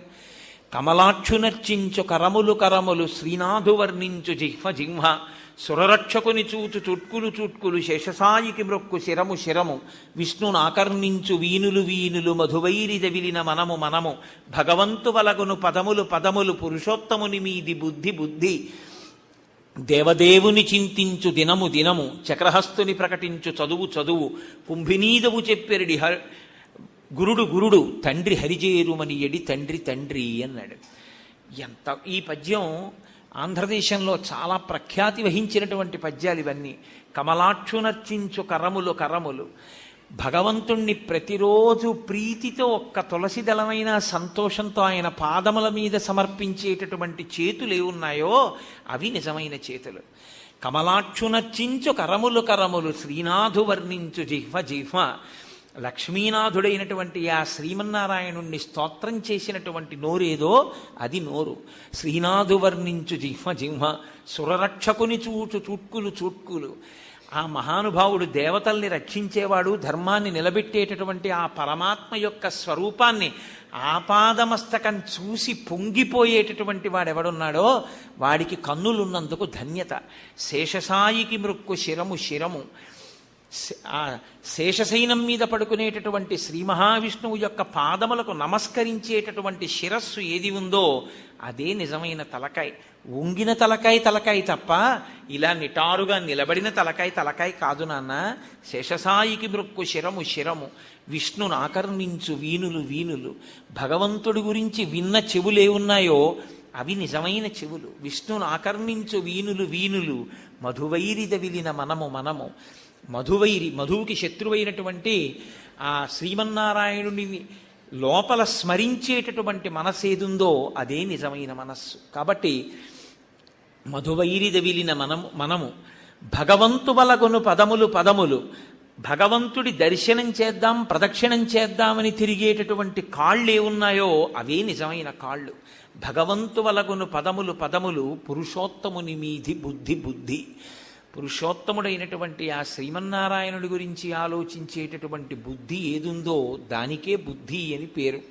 కాబట్టి నాన్నగారండి, దేవదేవుని చింతించు దినము దినము ఒక రోజు అని జీవితంలో దేన్ని పిలుస్తారంటే, భగవంతుడి గురించి ఒక్క 2 నిమిషాలైనా ఆలోచించి జీవితాన్ని గడిపినటువంటి రోజు ఏదైనా ఉంటే అదే రోజు. లేకపోతే అది ఆయుక్షయం అంతే, దానివల్ల ఉపయోగం ఉండదు. కాబట్టి దేవదేవుని చింతించు దినము దినము, చక్రహస్తుని ప్రకటించు చదువు చదువు. చక్రం పట్టుకున్నటువంటి ఆ స్వామి గురించి చెప్పిన చదువేదో అది చదువు. చక్రహస్తుని ప్రకటించు చదువు చదువు, కుంభినీదవు చెప్పెడి గురుడు గురుడు. ఆ భగవంతుడి గురించి చెప్పినటువంటి వాడెవరో ఆయన గురువు. తండ్రి హరిజేరుమనియడి తండ్రి తండ్రి. ఒరే, నువ్వు భగవంతుణ్ణి చేరుకోరా అని విష్ణుభక్తి నేర్పినవాడు ఉంటాడే, వాణ్ణి తండ్రి అని పిలుస్తారు నాన్నగారండి అన్నాడు. ఎలా ఉంటుందండి హిరణ్యకశిపుడికి? కంజాక్షునకుగాని కాయంబు కాయమే పవన గుంభిత చర్మ భస్త్రిగాక, వైకుంఠు పొగడని వక్త్రంబు వక్త్రమే ఢమఢమధ్వనితోడి ఢక్కగాగా, కమలేషు చూడని కన్నులు కన్నులే తనుకుడ్యజాల రంధ్రములుగాక, చక్రి చింతలేని జన్మంబు జన్మమే తరళ సలిల నుద్బుదంబుగాక, విష్ణుభక్తి లేని విభుదుండు విభుదుడే పాదయుగముతోడి పశువుగాక అన్నాడు. నాన్నగారండి, ఈశ్వరుడి గురించి ఆలోచించకుండా ఉన్నటువంటి జన్మ కంజాక్షణకుగాని కాయంబు కాయమే పవన గుంభిత చర్మ భస్త్రికాక. భగవంతుని యొక్క సేవకి పనికిరానటువంటి ఈ శరీరం ఒక శరీరమా? ఈ శరీరం 9 రంధ్రములతో కూడి వాయువులు నింపుకున్న తోలు తిత్తి. ఈశ్వరుడి సేవకి పనికిరానటువంటి ఈ చెయ్యి ఒక చెయ్య, ఒక పెద్ద దారు వికారం, ఒక కొయ్య తెడ్డెలా ఉంటుందో అటువంటిది. ఈశ్వరుణ్ణి చూడడానికి పనికిరాని కళ్ళో కళ్ళ, ఆ కళ్ళు గోడకి పెట్టుకున్నటువంటి కిటికీలు 2 సమానమే. నాన్నగారండి, భగవంతుని యొక్క దర్శనానికి ప్రదక్షిణానికి ఉపయోగపడనటువంటి కాళ్ళు కాళ్ళ, అవి పశువుకున్న కాళ్ళు. కాబట్టి ఈశ్వర భక్తి లేని జన్మెందుకు నాన్నగారు అన్నాడు. ఎక్కడ లేని కోపం వచ్చింది. ఈ పిల్లవాడు అధిక్షేపించి మాట్లాడుతున్నాడు, విష్ణుభక్తితో మాట్లాడుతున్నాడు, కాబట్టి ఇంకా ఇతన్ని క్షమించకూడదనుకున్నాడు. అని, ఒరే, నీకు నేను ఎన్నో మాటలు చెప్పాను ఈ విష్ణుభక్తి గురించి మాట్లాడకూడదని, గురువులు నీకు నేర్పలేదు. గురువులు నేర్పకుండా నీ అంతట నీకు ఎలా వస్తున్నాయి ఈ విషయాలన్నీ? నీకెవరు చెప్తున్నారు? ఎవరి వలన ఇవన్నీ నీకు సుబోధకం అవుతున్నాయి? నాకు చెప్పు అన్నాడు. అంటే ప్రహ్లాదుడు అన్నాడు, నాన్నగారు, ఇవన్నీ ఒకరు చెప్తే వచ్చేవి కావు. అత్సపు చీకటంబడి గృహవ్రతులై గృహప్రవిష్టులై చచ్చుతు పుట్టుచున్మరల చెర్విత చెర్వినులైన వారికింజెచ్చర పుట్టునే పరులు చెప్పిననైన నిజెచ్చనైన కానలకు ఏగిననైన హరిభక్తి ప్రబోధముల్. నాన్నగారు, అత్సపు చీకటింబడి, సంసారం అనేటటువంటి చీకట్లో పడిపోయి తెలుసుకోవలసిన వస్తువుని తెలుసుకోకుండా అంధకారంలో బతికేటటువంటి వాడికి అత్సపు చీకటింబడి గృహవ్రతులై, ఎప్పుడూ సంసారం గురించి మాత్రమే ఆలోచించేటటువంటి వాళ్ళకి గృహవ్రతులై, ఇటువంటి వాళ్ళ దగ్గరికి వచ్చి నిజంగా ఇంకోళ్ళు భగవంతుడి గురించి చెప్పినా వాడంతట వాడికి ఈశ్వరుడి గురించి ఆలోచిద్దామన్న బుద్ధి కలగకపోతే, అటువంటి వాడికి ఇతరులు వచ్చి చెప్పిన వాడి తలకెక్కుతుందా? నిజేచ్ఛనైనా వాడంతటి వాడికి మనసులో తోస్తుందా? పరులు బోధించిననైనా నిజేచ్ఛనైనా కానలకు ఏగిననైనా వాడి అడవికి వెళ్ళిపోతే మాత్రం వాడికి తెలుస్తుందా? వాడికి తెలియదు నాన్నగారు. వాడు అలా పుడుతుంటాడు, చస్తుంటాడు, పుడుతుంటాడు, చస్తుంటాడు. ఈ శరీరమే నేను అనుకుంటుంటాడు. పునరపి జననం పునరపి మరణం పునరపి జనని జఠరే చయనం ఇహ సంసారే బహుదుస్తారే కృపయాపారే పాహి మురారే. కాబట్టి నాన్నగారు, అత్సపు చీకటింబడి గృహవ్రతులై విషయ ప్రవిష్టులై చచ్చుచు పుట్టుచున్మరల చెర్విత చెర్విణులైన వారికిన్ జెచ్చెర పుట్టునే ఇతరులు చెప్పిననైన నిజెచ్చనైన కానలకు ఏగిననైన హరిప్రబోధముల్. అటువంటి వాళ్ళకి చీకట్లో పడి పుట్టి చచ్చి ఇదే నేననుకుని శరీరం వంక చూసి వ్యామోహంతో సంసారంలో బతికి ఆఖరికి శరీరాలు విడిచిపెట్టి మళ్ళీ పుచ్చుకోవడానికి అలవాటు పడిపోయినటువంటి జీవులకి ఒకరు చెప్తే మాత్రం వస్తుందా నాన్న? నా అంతవాణ్ణి నేనంటాడు కానీ అర్థమవుతుందా? ఏమిటి పిచ్చి నాన్న, చెప్తే వస్తుంది అనుకుంటున్నావా? ఈశ్వరానుగ్రహం ఉంటే, తెలుసుకోవాలన్న జిజ్ఞాస ఉంటే ఇలాంటివి తెలుస్తాయి నాన్న అన్నాడు. ఇది ఎవరి మీదకి వెళ్ళిపడింది ఈ పిడుగు? ఎక్కడ లేని క్రోధం వచ్చింది హిరణ్యకశిపుడికి. ఈ పిల్లవాడు చెప్పిన మాట వింటలేదు కాబట్టి ఈ పిల్లవాడిని వెంటనే సంహరించండి అన్నాడు. కడుపున పుట్టినటువంటి కొడుకుని సంహరించమని ఎవరనరు, కానీ విష్ణు భక్తి కలిగినటువంటి పిల్లవాణ్ణి సహించలేక ఈ పిల్లవాణ్ణి చంపేయండి అన్నాడు. తను చావకుండా వరాలు కోరుకున్నాడు. ఇప్పుడు ఈ పిల్లవాణ్ణి చంపేయమన్నాడు. ఆ పిల్లవాణ్ణి తీసుకెళ్లారు రాక్షసులు, శూలాలతో పొడుస్తున్నారు. కంచికామకోటి పీఠాధిపతులు చంద్రశేఖర పరమాచార్య స్వామి వారు సన్యాసం స్వీకరించగానే ఆయనకి పాఠాలు నేర్పడం కోసమని దూరంగా ఒక పల్లెటూరు తీసుకెళ్ళి అక్కడ కూర్చోపెట్టి గురువులు ఆయనకి పాఠం చెప్పారు. ఎందుకంటే ఆయన 13వ ఏటే సన్యాసం తీసుకోవాల్సి వచ్చింది అనుకోని పరిస్థితుల్లో. అప్పటికి ఆయనకి ఏమీ రాదు పాపం, ఆయనే చెప్పుకున్నారు. అందుకని గురువులు అక్కడికి తీసుకెళ్లి కూర్చోపెట్టి నేర్పడం మొదలుపెట్టారు. ఆయన మొట్టమొదట భాగవతం విన్నప్పుడు ఆయన చెప్పుకున్నారు, నాకన్నిటికన్నా నా జీవితంలో నన్ను కదిపేసినటువంటి పద్యం ఇదే అని చెప్పుకున్నారు భాగవతంలో. తన్ను నిశాచరుల్ పొడువ దైత్యకుమారుడు మాటిమాటికో పన్నగశాయి ఓ ధనుజభంజన ఓ జగదీశ ఓ సర్వాపన్న శరణ్య అంచు నుతిగించు కాని తా కన్నుల నీరుతాడు భయకంప సమేతుడు కాడు భూవరా.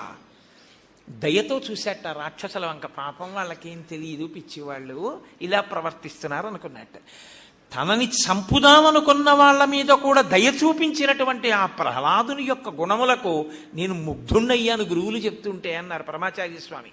కాబట్టి తన్ను నిశాచరుల్ పొడువ తీసుకొచ్చి శూలాలతో పొడుస్తున్నారు, గదలతో ప్రహారం చేస్తున్నారు, కత్తులతో నరుకుతున్నారు పిల్లాన్ని, విషాన్నం పెడుతున్నారు, పావులతో కరిపిస్తున్నారు, ఏనుగులతో తొక్కిస్తున్నారు, అగ్నిహోత్రంలో తోస్తున్నారు, ఆభిచారిక హోమాలు ప్రయోగిస్తున్నారు, కొండ శిఖరాల మించి కిందకి దొల్లించేస్తున్నారు, ఇనప ముళ్ళ మధ్యలో పడుకోపెట్టి వాటితో నొక్కుతున్నారు, నవరంధ్రములను మూసేసి ఊపిరాడకుండా చేస్తున్నారు, అన్నం పెట్టడం మానేశారు, చీకటి కొట్లో పారేశారు, మంచినీళ్ళు ఇవ్వడం మానేశారు, కొరడాలతో కొట్టారు.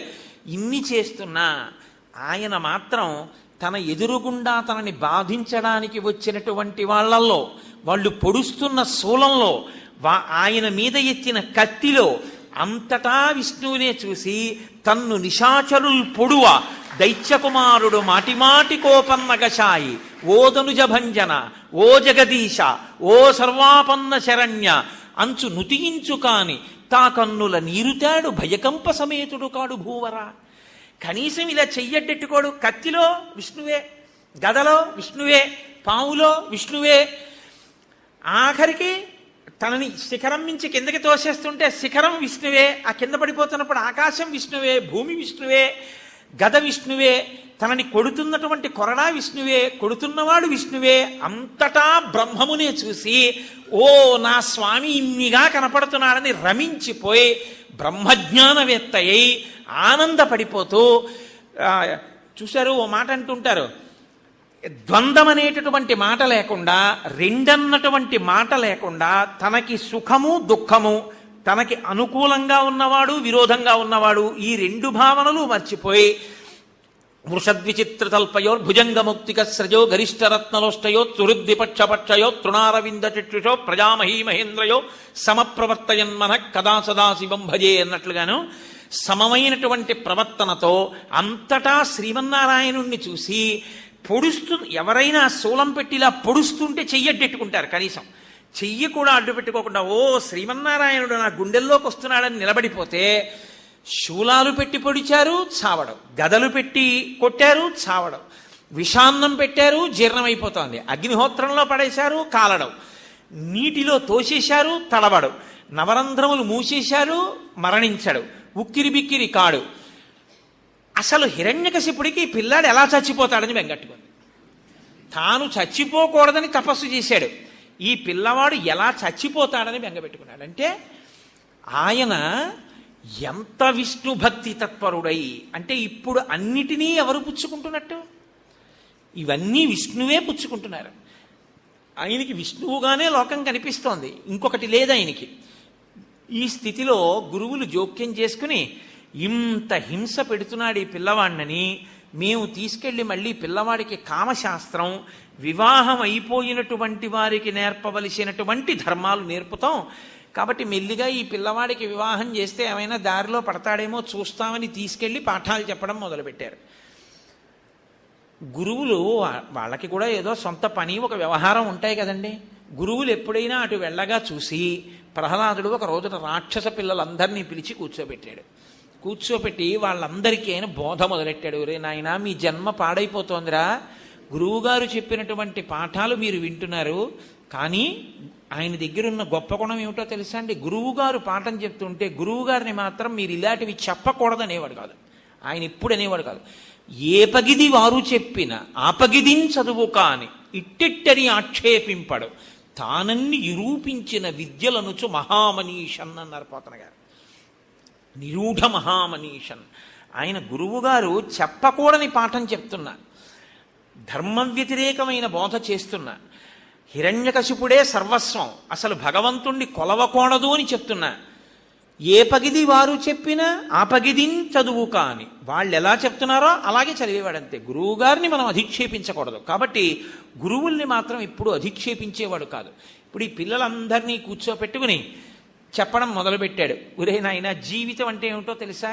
100 సంవత్సరములు ఉంటుంది. 100 సంవత్సరములలో ప్రతి మనిషి కూడా 12 గంటలు పగలు ఉంటే 12 గంటలు రాత్రి ఉంటుంది. కాబట్టి జీవితంలో సగభాగం ప్రతివాడు నిద్రపోతాడు.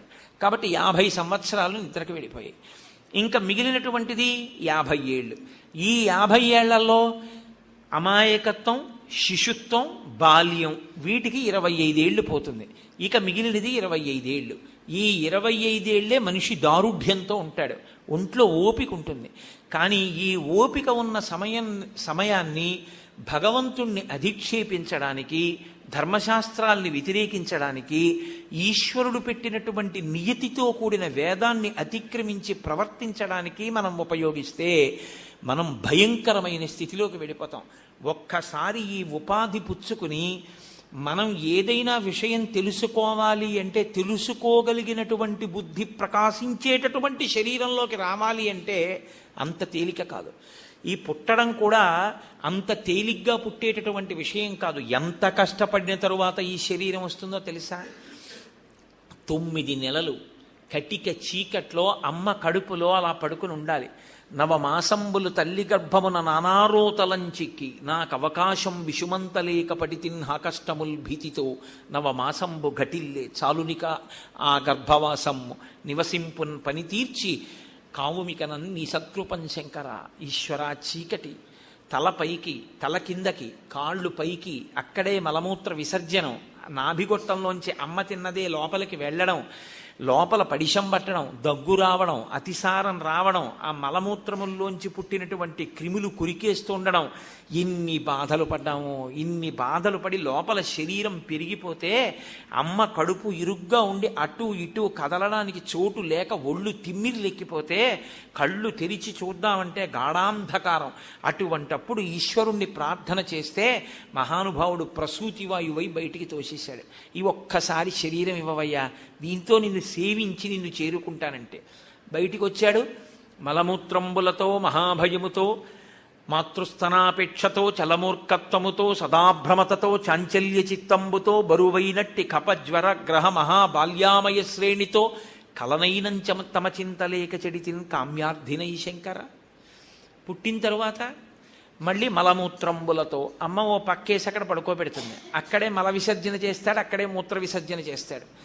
ఆ మలమూత్రాల్లోనే ఆడుకుంటాడు, దాన్నే పట్టుకుంటాడు, దాన్నే నలుపుతాడు, దాన్నే నోట్లో పెట్టేసుకుంటాడు. మలమూత్రంబులతో మహాభయముతో చిన్న చప్పుడైతే ఉలిక్కి పడిపోతాడు. మాతృస్తనాపేక్షతో ఎప్పుడు అమ్మ స్తన్యాన్ని తాగుదామనేటటువంటి ధోరణిలో ఉంటాడు. చల మూర్ఖత్వముతో, మూర్ఖత్వంతో ఏదైనా ఇవ్వకపోతే చాలు ఏడుస్తాడు. సదాభ్రమతతో చాంచల్య చిత్తంబుతో బరువైనట్టి కపజ్వర గ్రహ మహాబాల్యామయ శ్రేణితో. తను పాలు ఎక్కువ ఇచ్చేసింది అమ్మ. తాగేసిన పాలు త్రేణు పోస్తే ఆ పాలు ఇలా నోటి వెంట కారి ఊయలలో పడుకున్నప్పుడు చెవిలోకి వెళ్ళాయి. చెవిలోకి వెళ్ళినటువంటి పాలధార వెంట వెళ్ళినటువంటి చీమ ఆ పాల కోసం చెవిలోకి వెళ్ళింది. వెళ్ళి చీమ చెవిలో కరిచేస్తోంది. చీమ చెవిలో కరిచిందని చెప్పుకోలేడు, ఏడుస్తుంటాడు. అమ్మ అనుకుంటుంది ఆకలేస్తోందేమోనని మళ్ళీ పాలిస్తూ ఉంటుంది. అప్పటికే కడుపు నిండిపోయింది, పాలు తాగలేడు. చెవిలో చీమ కరుస్తోందమ్మా అని చెప్పలేడు. ఈ చెయ్యి తీసి చెవి మీద వేసుకోలేడు. జ్వరంగా ఉంటుంది, అమ్మ నాకు జ్వరం అని చెప్పలేడు. ఒంట్లో పడిశం పట్టేస్తుంది, ముక్కు కారిపోతూ ఉంటుంది, ఒళ్ళంతా నొప్పులుగా ఉంటుంది, అమ్మ నాకు ఒళ్ళు నొప్పులుగా ఉందమ్మా అని చెప్పలేడు. బరువైనట్టి కప జ్వర గ్రహ మహాబాల్యామయ శ్రేణితో కలనైనంచి తమ చింత లేక చెడితిన్ కామ్యార్థినై శంకర. ఆ బాల్యం అంతా అలా గడిచిపోయింది. బాలక్రీడలు సల్పుచున్ బడులలో పాఠంబు వల్లించుచున్ బాలోద్యానక బోధనాది విధమున్ బాగొప్పనాలించుచున్ లీలానాటక సూత్రకేల మిగతా ప్రార్థించుచున్ ఉచితిన్. ఆ చిన్నతనం వచ్చింది అంటే ఎప్పుడూ ఆ ఉద్యానవనాల్లో ఆడుకుంటూ ఆ తరగతి గదుల్లో ఉపాధ్యాయులు చెప్పినటువంటి పాఠాలు వింటూ అలా కాలం గడిపేశాడు. గడిపేసిన తర్వాత ఏమైంది? అప్పుడు బాలప్రాయము నీదు చింతనురుగన్ ప్రారబ్ధమాశంకర. ఆ బాలప్రాయంలో ఈశ్వరుణ్ణి ఎప్పుడూ అసలు తెలుసుకునేటటువంటి అవకాశం లేకుండా పోయింది. యవ్వనం వచ్చింది. యవ్వనమంకురించగనమది అన్యుల నెట్టులనాశ్రయించుటో జీవికి విత్తమే భువిని శాశ్వతమంచు అదిట్లు కూర్చుటో పరమ పావనులంచు పరిపాలకులను నుతియించుటెట్టులో ఎయ్యది ఏది దారి అని ఎంచుచుబుచ్చితి నయ్యశంకర. యవ్వనం వచ్చిన దగ్గర నుంచి 4 రూపాయలు ఒంట్లో ఓపికండగా సంపాదించుకోవాలని అధికారులని స్తోత్రం చేయడంతోనే కాలమంతా గడిచిపోయింది. బాలస్తావత్ క్రీడాసక్త తరుణస్తావత్ తరుణీసక్త వృద్ధస్తావత్ చింతాసక్త పరసే బ్రహ్మణి కోపినసక్త. ఇంకా ఈశ్వరుడి గురించి ఆలోచించడానికి సమయం ఏది? సరే, వెళ్ళిపోయే కాలం వచ్చేసింది. కాయము వీడి జీవుడతి కంపిత చిత్తతనేగుచుండవో నాయనయంచు ఎచ్చు నిజనందన నందినులైన గాని కందోగిని భస్మముల్ తొలుత దుఃఖమహంబురి సొచ్చుపత్నియున్ కాయము వీడి రారు కదా చేసిన పుణ్యము కర్మము తప్ప శంకర. శరీరాన్ని విడిచిపెట్టి అతి కష్టం మీద జీవుడు అతి కష్టంతో విడి బాధతో బయటికి వెళ్ళిపోతుంటే ఆ శరీరం మీద పడి భార్య ఏడుస్తుంది, పిల్లలు ఏడుస్తారు తప్ప కాయము వీడి జీవుడతి కంపిత చిత్తత నీగుచుండ ఓ నాయనయంచు ఎచ్చు నిజనందన నిందినులైన కాని కడుపున పుట్టిన కూతుళ్ళు కొడుకులు ఏడుస్తారు. కందోజిని భాష్పములు తొలుత దుఃఖమహంబుని సొచ్చు పత్నియున్ కళ్ళ వెంట ధారలు కారిపోతూ భార్య ఏడుస్తూ అక్కడ నిలబడుతుంది. వీళ్ళందరూ భార్య ఇంటి వీధి గుమ్మం వరకు, కూతురు రోడ్డు వరకు, కొడుకు శ్మశాన వాటిక వరకు. నీతో వచ్చేవాడెవరు? కాయము వీడి రారు కదా. వాళ్ళు వాళ్ళ శరీరాలను విడిచిపెట్టి నీతో రారుగా.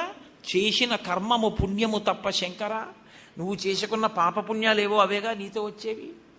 కాబట్టి సమయం అయిపోతోందిగా, 100 ఏళ్లేగా. 100 ఏళ్లలో చాలా కాలం అయిపోయిందిగా, వృధా అయిపోయిందిగా.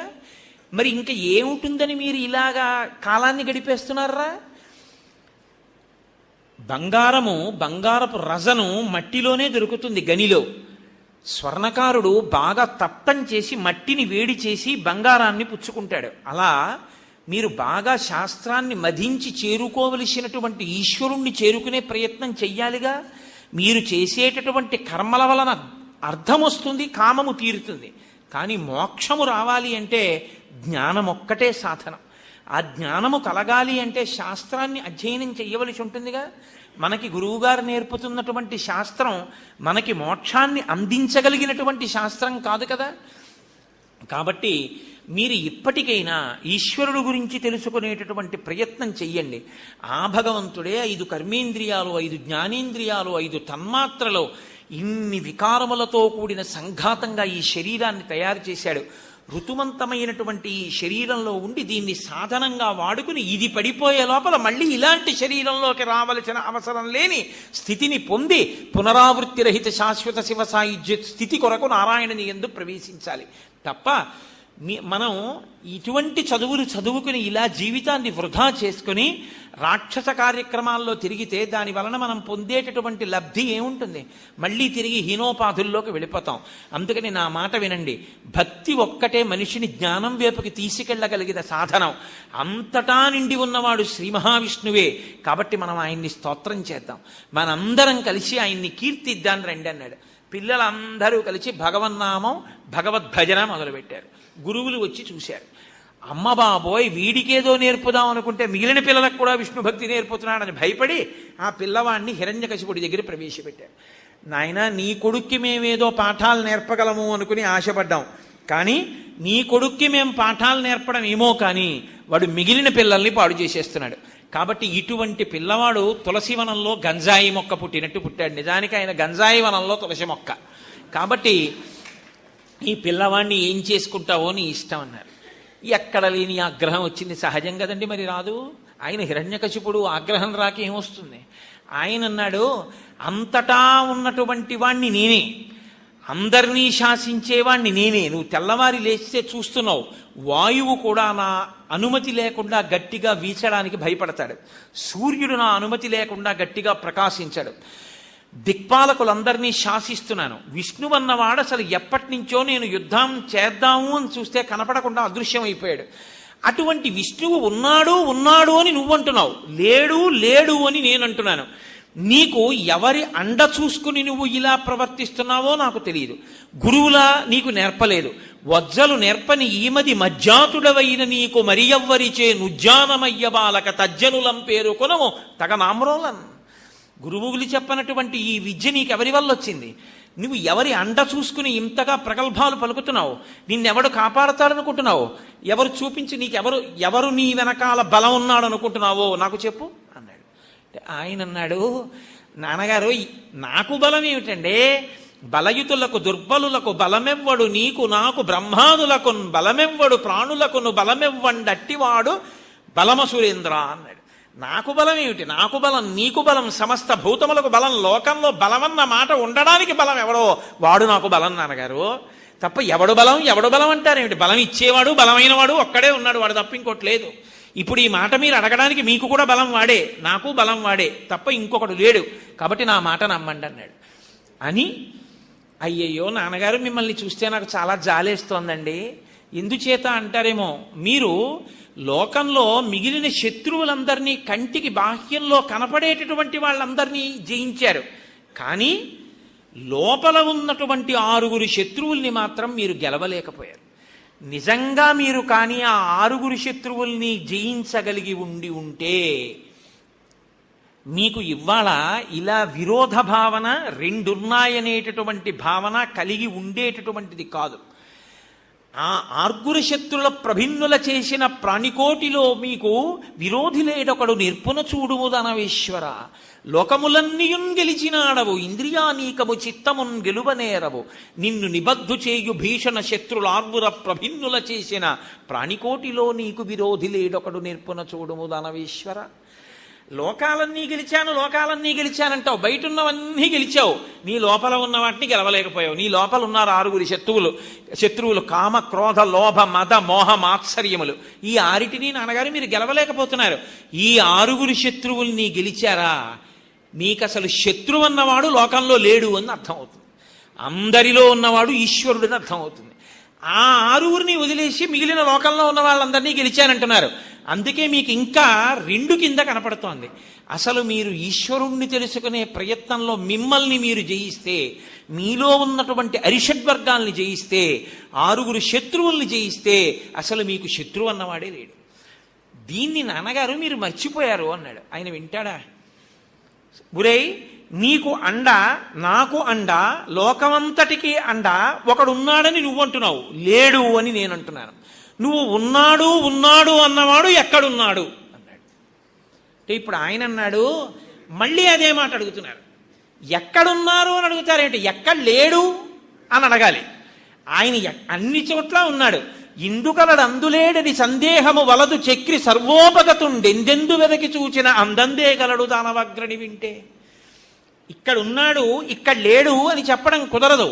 ఆయన నువ్వు జాగ్రత్తగా నాన్నగారు మీరు దృష్టి పెట్టి చూస్తే, బుద్ధితో పరిశీలిస్తే, ఇందుకలడందు లేడని సందేహము వలదు చక్రి సర్వోపగతుండ్, అంతటా నిండి నిబిడీకృతమైపోయి ఉన్నాడు. ఉన్నది ఆయన ఒక్కడే.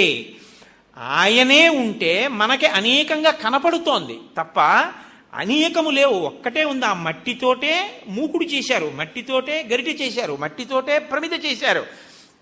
మనకి ప్రమిదలు, గరిట్లు, మూకుళ్ళు, గిన్నెలు, కుండలు ఇన్ని కనపడుతున్నాయి. కానీ నామరూపములుగా ఉన్నది నామరూపములు కాదు, యథార్థమునకు ఈశ్వరుడే. ఈశ్వరుడే ఉన్నాడు. జగన్ మిథ్య, బ్రహ్మ సత్యం నాన్నగారు. మీకు ఇది తెలియట్లేదు, మీరు నామరూపముల దగ్గర నిలబడిపోతున్నారు మాయ చేత. కాబట్టి ఆయన గురించి మీరు జాగ్రత్తగా పరిశీలిస్తే అసలు ఆయన లేని ప్రదేశం లేదు, అంతటా నిండి ఉన్నాడు అన్నారు. ఇప్పుడు ఇది ప్రహ్లాదుడికి పరీక్ష కాదు, మీరు ఇది పట్టుకోవాలి నరసింహోపాఖ్యానంలో. ఇది ప్రహ్లాదుడికి పరీక్ష కాదు, ఈశ్వరుడికి పరీక్ష. ఎందుకో తెలుసా అండి? తన భక్తుడేమంటున్నాడు? ఇందుగలడందులేడని సందేహము వలదు చక్రి సర్వోపగతుండు అంటున్నాడు. అంతటా ఉన్నాడు అంటున్నాడు. అంతటా ఉన్నాడు అని ప్రహ్లాదుడంటే ఎక్కడా లేడు అని హిరణ్యకశిపుడు అంటున్నాడు. ఎక్కడా లేడు అన్నవాడితో అంతటా ఉన్నాడు అయితే అంటే ఇందులో ఉన్నాడా అంటాడు, లేకపోతే ఇందులో ఉన్నాడా అంటాడు, లేకపోతే ఇందులో ఉన్నాడా అంటాడు. ఏదైనా చూపించవచ్చు. ఈ చూపుడు వేలు దేని మీదకైనా వెళ్ళి నిలబడచ్చు.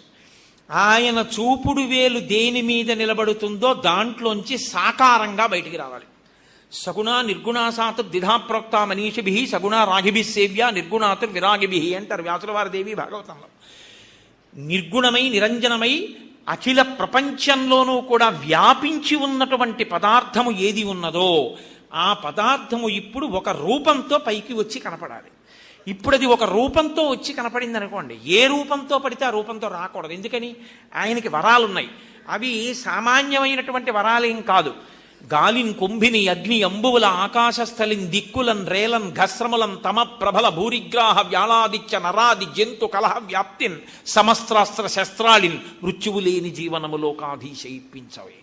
వీటికి అన్నిటికీ మినహాయింపుగా రావాలి, వచ్చి హిరణ్యకశిపుణ్ణి మట్టు పెట్టాలి.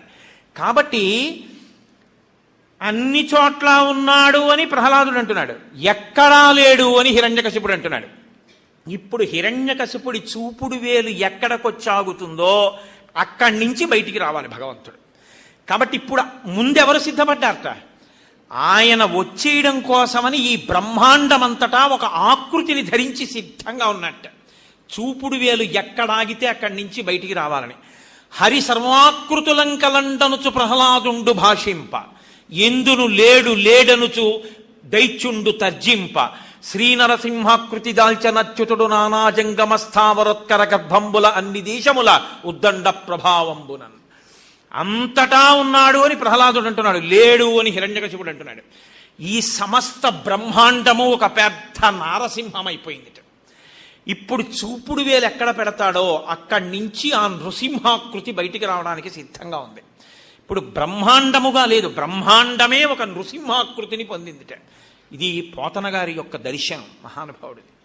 కాబట్టి ఎందును లేడు లేడనుచు దైత్యుండు తర్జింప శ్రీనరసింహాకృతి దాల్చనచ్యుతుడు నానాజంగమ స్థావరోత్కర గర్భంబుల అన్ని దేశములను దండ ప్రభావంబునన్. జంగమములు స్థావరములు అంతా కూడా ఒక పెద్ద నరసింహస్వామి యొక్క ఆకృతితో ఉంది. వేలెక్కడ పెడతాడో అక్కడి నుంచి అది బయటికి వస్తుంది. ఇప్పుడు ఆయన ఒక స్తంభాన్ని చూపించాడు హిరణ్యకశిపుడు, ఇందులో ఉన్నాడా అన్నాడు. ప్రహ్లాదుడు నవ్వి అన్నాడు, అందులో అంటావేమిటి, ఎందులోనైనా ఉన్నాడన్నాడు. అయితే బయటికి రమ్మను అని కత్తి పట్టుకుని గబగబా సింహాసనం నుంచి కిందకి దిగొచ్చి తన అరిచేతితో ఒక్కసారి ఆ స్తంభం మీద కొట్టాడు. అంతే, దిక్కులు పిక్కటిల్లేటటువంటి ఒక భయంకరమైనటువంటి ధ్వని వచ్చి ఈ భూమిని మోసేటటువంటి 8 దిగ్గజములు ఉలిక్కి పడ్డాయిట. సమాధినిష్టలో ఉన్నటువంటి బ్రహ్మగారు ఉలిక్కి పడ్డారు. దశ దిశలు వ్యాపించేటట్టుగా ఒక గొప్ప తేజస్సు అందులోంచి ప్రకాశించింది. స్తంభం బద్దలై అందులోంచి ఒక పెద్ద నారసింహం బయటికి వచ్చింది. పైకి సింహస్వరూపం, కింద మనిషి స్వరూపం. నడుము పట్టుకుంటే పిడికిటితో పట్టుకోవడానికి వీలైనంత సన్నని నడుము, దానికి పెట్టుకున్నటువంటి ఒక పెద్ద వడ్డాణం, దానికి ఉన్నటువంటి చిరుగంటలు, ఆ గంటలు మోగుతున్నాయి. కట్టుకున్నటువంటి గొప్ప పట్టుపుట్టం, కొండచర్య లాంటి విశాలమైనటువంటి వక్షస్థలం, 3 గీతలతో ఉన్నటువంటి కంబుకంఠం. శిలలు ఎలా ఉంటాయో అటువంటి గొప్ప గొప్ప గండశైలముల వంటి బుగ్గలు, కానీ నునుపుదేరి లావణ్యంతో ప్రకాశిస్తున్నాయి. విశాలమైనటువంటి పాలభాగం, దాని మీద నవరత్న ఖచ్చితమైనటువంటి కిరీటం, అనేకమైనటువంటి బాహువులు, శంఖ చక్ర గదా పద్మ తోమరము శూలము మొదలైనటువంటి ఆయుధాలు పట్టుకుని ఉన్నాడు. మహానుభావుడు భుజకీర్తులు పెట్టుకున్నాడు, కేయూరములు పెట్టుకున్నాడు, కంకణములు పెట్టుకున్నాడు, పాదములకు పెట్టుకున్నటువంటి అందెలు గొప్ప ధ్వని చేస్తున్నాయి, చేతిలో గద పట్టుకున్నాడు, పైన పెద్ద జూలు, సింహం యొక్క ముఖం, ఇలా నోరు తెరిచి చూస్తే నాలుక బయటికి పెద్ద త్రాచుపాము వేలాడినట్టు వేట్లాడుతోంది. ఆ కోరల యొక్క కాంతుల చేత దిక్కులు తెలియట్లేదు. ఆయన జూలు ఇలా విదిలిస్తే ఆ జూలు కొట్టుకుని పైన ఆకాశంలో వెడుతున్నటువంటి దేవతల యొక్క విమానాలు గతులు తప్పుతున్నాయి. ఆయన నాసికారంధ్రముల వంక చూస్తే మందర పర్వతము యొక్క గుహలా అన్నట్టుగా ఉన్నాయి. ఆ నోరు తెరిచి చూసినప్పుడు ఆ దంస్ట్రలు, ఆ దంతములు, ఆ నాలుక పెద్ద పర్వత గుహలా ఉంది. అటువంటి శరీరంతో పైకొచ్చి హిరణ్యకశిపుడితో యుద్ధం చేస్తున్నాడు. ఇంతమందిలో పరువు పోతుందని ఆయనతో యుద్ధం మొదలుపెట్టాడు. గదతో ప్రహారం చేశాడు. ఆయన ఉగ్ర నరసింహం అయ్యారు. ఎక్కడ లేని కోపం వచ్చింది. వచ్చి పిడికిటితో పట్టుకున్నారు, ఆ పంజాతో పట్టుకున్నారు. పట్టుకుని సింహం ఏనుగుని ఈడ్చినట్టుగా ఈడ్చి తీసుకెళ్లారు. గాలిన్ కుంభిని, అగ్ని అంబువుల, ఆకాశస్థలిన్ దిక్కులన్, రేలన్ ఘస్రములన్, తమప్రభల, భూరిగ్రాహ వ్యాళాదిత్య, నరాది జంతు కలహవ్యాప్తిన్, సమస్త్రాస్త్ర శస్త్రాళిన్. ఇది కదా ఆయన వరాలు. ఆకాశంలో చచ్చిపోకూడదు, నేల మీద చచ్చిపోకూడదు, పగలు చచ్చిపోకూడదు, రాత్రి చచ్చిపోకూడదు, ప్రాణమున్న దాంతో చచ్చిపోకూడదు, ప్రాణం లేని దాంతో చచ్చిపోకూడదు, మనిషి చేతిలో చచ్చిపోకూడదు, మృగం చేతిలో చచ్చిపోకూడదు, పగలు కాదు రాత్రి కాదు, అసుర సంధ్య వేళ. చతుర్దశి తిథి ఉండగా ఇవాళ అసుర సంధ్య వేళలో ఆవిర్భవించింది నరసింహావతారం. అసుర సంధ్య వేళ ఇంట్లో కాదు, బయట కాదు, గడప మీద, ఆకాశంలో కాదు, భూమి మీద కాదు, తన తొడల మీద. ప్రాణం ఉన్నవి కావు, ప్రాణం లేనివి కావు, కొడవళ్ళ లాంటి పెద్ద పెద్ద మిలితిరిగినటువంటి గోళ్ళు. మనిషి కాదు, మృగం కాదు, సింహం. కింద కాదు, పైన కాదు, తొడల మీద పెట్టుకున్నారు. పెట్టుకుని తీసుకొచ్చి పడుకోపెడితే ఆయన నోరు విప్పి పెద్ద గర్జన చేసి వాడి వంక ఇలా చూస్తే ఆయన దంస్ట్రల యొక్క కాంతులు చూసి కళ్ళు అదిరిపోయేట హిరణ్యకశిపుడికి. కళ్ళు కనపడ్డం మానేసి ఆ తొడల మీద పడుకోపెట్టుకుంటే నిస్తేజుడైపోయాడు ఆయన యొక్క రౌద్రస్వరూపాన్ని చూసి. ఆ నోరు తెరిచి కొడవళ్ళ లాంటి తన గోళ్ళు వాడి పొట్టలో దింపి ఆ పొట్ట చీల్చి ఆ ప్రేగులు తీసి మెళ్ళో వేసుకుని ఆ ప్రేగులు ఆ లోపల ఉండేటటువంటి కండరములన్నింటినీ తన దంస్టల మధ్య పెట్టి కొరికేశారు. కొరికేసి ఆ నెత్తురంతా మీద పోసేసుకుని ఆ జూలంతా నెత్తుటితో తడిసిపోయి ఒళ్ళంతా నెత్తుటితో తడిసిపోతే ఆ చేతులలో ఉన్న ఆయుధాలతో కొన్ని వేల మంది రాక్షసుల్ని సంహరించి భయంకరమైన స్వరూపంతో ఆ నెత్తుటితో కూడిన నోటితో ప్రళయకాలంలో రుద్రుడు ఎలా ఉంటాడో అటువంటి స్వరూపంతో మహానుభావుడు లేచి పెద్ద పెద్ద అడుగులు వేస్తూ పెటిల్లు పెటిల్లు మన ధ్వనిలు వస్తుండగా సింహాసనంలో కూర్చుని చూస్తే బ్రహ్మాది దేవతలు కూడా వణికిపోయి లేచి నిలబడ్డారు. ఎన్నడూ చూడలేదు ఇటువంటి స్వరూపాన్ని. ఏమి ఉగ్రనారసింహం. చతుర్ముఖ బ్రహ్మగారు స్తోత్రం చేశారు, రుద్రుడు చేశాడు, యక్ష గంధర్వ కిన్నెర కింపురుష సిద్ధ సాధ్య పితృదేవతలు స్తోత్రం చేశారు. ఆ ఆగ్రహం చల్లారలేదు, ఊగిపోతున్నారు కోపంతో. అటువంటి సమయంలో లక్ష్మీదేవిని పిలిచి అమ్మా నువ్వు వెళ్ళి ఆయన్ని అనునయించమ్మా అన్నారు. నిత్యానపాయని అని బిరుదు కలిగినటువంటి లక్ష్మీదేవి నరసింహావతారంలో భయపడిపోయింది. పూర్ణచంద్రబింబం లాంటి మొహం తెలుసు, కానీ ఇంత ప్రళయకాల రుద్రుల్లా ఉండేటటువంటి ముఖంతో నేను నా భర్తను ఎన్నడూ చూడలేదు, నేను సమీపించలేనంది. అప్పుడు ప్రహ్లాదుణ్ణి పిలిచన్నారు. ఆ స్వరూపాన్ని ఎవరు తట్టుకోలేకపోతున్నారు, ఉగ్ర నరసింహం కింద ఉన్నారు. స్వామిని ప్రశాంత చిత్తుణ్ణి చేయమన్నారు. అంటే అప్పుడు చిన్న పిల్లవాడు ప్రహ్లాదుడు గబగబా దగ్గరికి వెళ్ళాడు. ఆ దగ్గరికి వెళ్ళేటప్పటికీ ఆ భక్తుణ్ణి చూసినటువంటి స్వామి ప్రశాంత చిత్తులై పరమ సంతోషంతో ఒక్కసారి తలమించి చెయ్యి పెట్టి వీపు వరకు నిమిరారు. ఆయన హస్తస్పర్శ తగలగానే ప్రహ్లాదుడికి బ్రహ్మజ్ఞానం ఆవిర్భవించింది. బ్రహ్మజ్ఞానం కలిగి ఆయన అన్నాడు, మహానుభావ, నా జన్మ ఎటువంటిది? దైత్యకులంలో జన్మించాను, ఒక రాక్షసుడి కడుపున పుట్టాను, నిరంతరము నువ్వు లేవని ద్వేషించిన వాడి కొడుకుని. అటువంటి నన్ను ఇంత ప్రేమగా దగ్గరికి పిలిచి తలమించి వీపు నిమిరి నన్ను నీ తొడ మీద కూర్చోపెట్టుకుంటున్నావు. పైకి నువ్వు ఎంత కఠినమైన రూపంతో ఉన్నావో లోపల నువ్వంత వెన్నపూసలా ఉన్నావు. ఈ బ్రహ్మాది దేవతలు నిన్ను చూసి భయపడతారేమో, నేను మాత్రం నిన్ను చూసి భయపడను. ఎందుకో తెలుసా? నీకన్నా భయంకరమైనది ఒకటి నాకు తెలుసు, దాని ముందు నీ రూపం ఎంత అన్నాడు. ఆశ్చర్యపోయారు నరసింహస్వామి. నాకన్నా భయంకరమైనదా? అవును స్వామి, సంసారము నీకన్నా భయంకరమైన రూపం కలిగింది, దాని ముందు ఈ రూపం ఎంత? నాకు భయం లేదు. సంసారమనే సముద్రంలో పడిపోయిన వాణ్ణి ఉద్ధరించగలిగినటువంటి దయాళువువి నువ్వు. నిన్ను స్తోత్రం చేసిన వాళ్ళని, నీ యందు భక్తి కలిగినటువంటి వాళ్ళని నిరంతరం కాపాడేటటువంటి స్వభావం ఉన్నవాడివి. ఇన్ని అకృత్యములు చేసినా నువ్వు నా తండ్రిని ఇబ్బంది పెట్టకుండా ఇన్నాళ్లకి కడతేర్చావు. స్వామి, నేను నిన్ను కోరుకునే వరం ఒక్కటే, తెలిసో తెలియకో బతికున్నన్నాళ్ళు నిన్ను అధిక్షేపించినటువంటి నా తండ్రి హిరణ్యకశపుడికి ఉత్తమగతుల్ని కల్పించు. ఆయన యొక్క ఆత్మ పరిశుద్ధమైనటువంటి స్థితిని పొందేటట్టుగా నీవు అనుగ్రహించు అన్నారు. అంటే ఆయన అన్నారు, ఏనాడు నా తొడల మీద పడుకోబెట్టుకున్నానో, ఏనాడు అతని చూపులతో నా చూపులు కలిపి చూశానో, ఏనాడు నా గోళ్లతో అతని శరీరాన్ని చీల్చానో, ఏనాడు అతని కంఠనాళాలు కండరములు నవిలేనో, ఏనాడా ప్రేగులు మెళ్ళో వేసుకున్నానో, ఏనాడా రుధిరధారలతో అభిషేకం నన్ను నేను చేసుకున్నానో, ఆనాడే ఉత్తమగతులు పొందాడు. ఆనాడే అతని పాపాలన్నీ పటాపంచలైపోయాయి. ఇప్పుడు నీ తండ్రికి ప్రేత సంస్కారం చేసి అంత్యేష్టి సంస్కారాన్ని పూర్తి చేయి. నాయనా ప్రహ్లాద, నువ్వంటే నాకు విశేషమైనటువంటి అభిమానం. ఇక్కడ నువ్వు పూర్ణాయుర్దాయంతో ఈ రాజ్యమును పరిపాలించి తదనంతరము దుర్నిరీక్షమైనటువంటి నా యొక్క సాన్నిధ్యాన్ని నువ్వు పొందుతావు. ఈ నరసింహస్వామి వారి యొక్క ఆఖ్యానాన్ని ఎవరు వింటారో, ఎవరు ప్రసన్న మనస్కులై పరమశాంతమూర్తి అయి లక్ష్మీ సహితుడై ప్రహ్లాదుణ్ణి రక్షించినటువంటి ఆ నరసింహస్వరూపానికి నమస్కారం చేస్తారో, అటువంటి వారికి అపమృత్యు దోషం పోతుంది. ఒకవేళ మృత్యువు తరువుకొస్తున్నా సరే పోతుంది. షట్కాలముల యందు నరసింహస్వామికి దర్శనము, పూజ. అసుర సంధ్య వేళలో శివాలయానికి ఒక్కదానికే దర్శనం, కానీ ఒక్క నరసింహస్వామి మాత్రం ఆ అసుర సంధ్య వేళలో కూడా నరసింహస్వామి దర్శనం చేస్తారు. అంతటి మహానుభావుడు. ప్రత్యేకించి శంకర భగవత్పాదాచార్య స్వామిని 2 మాటలు రక్షించినటువంటి అవతారం నరసింహస్వామి అవతారం.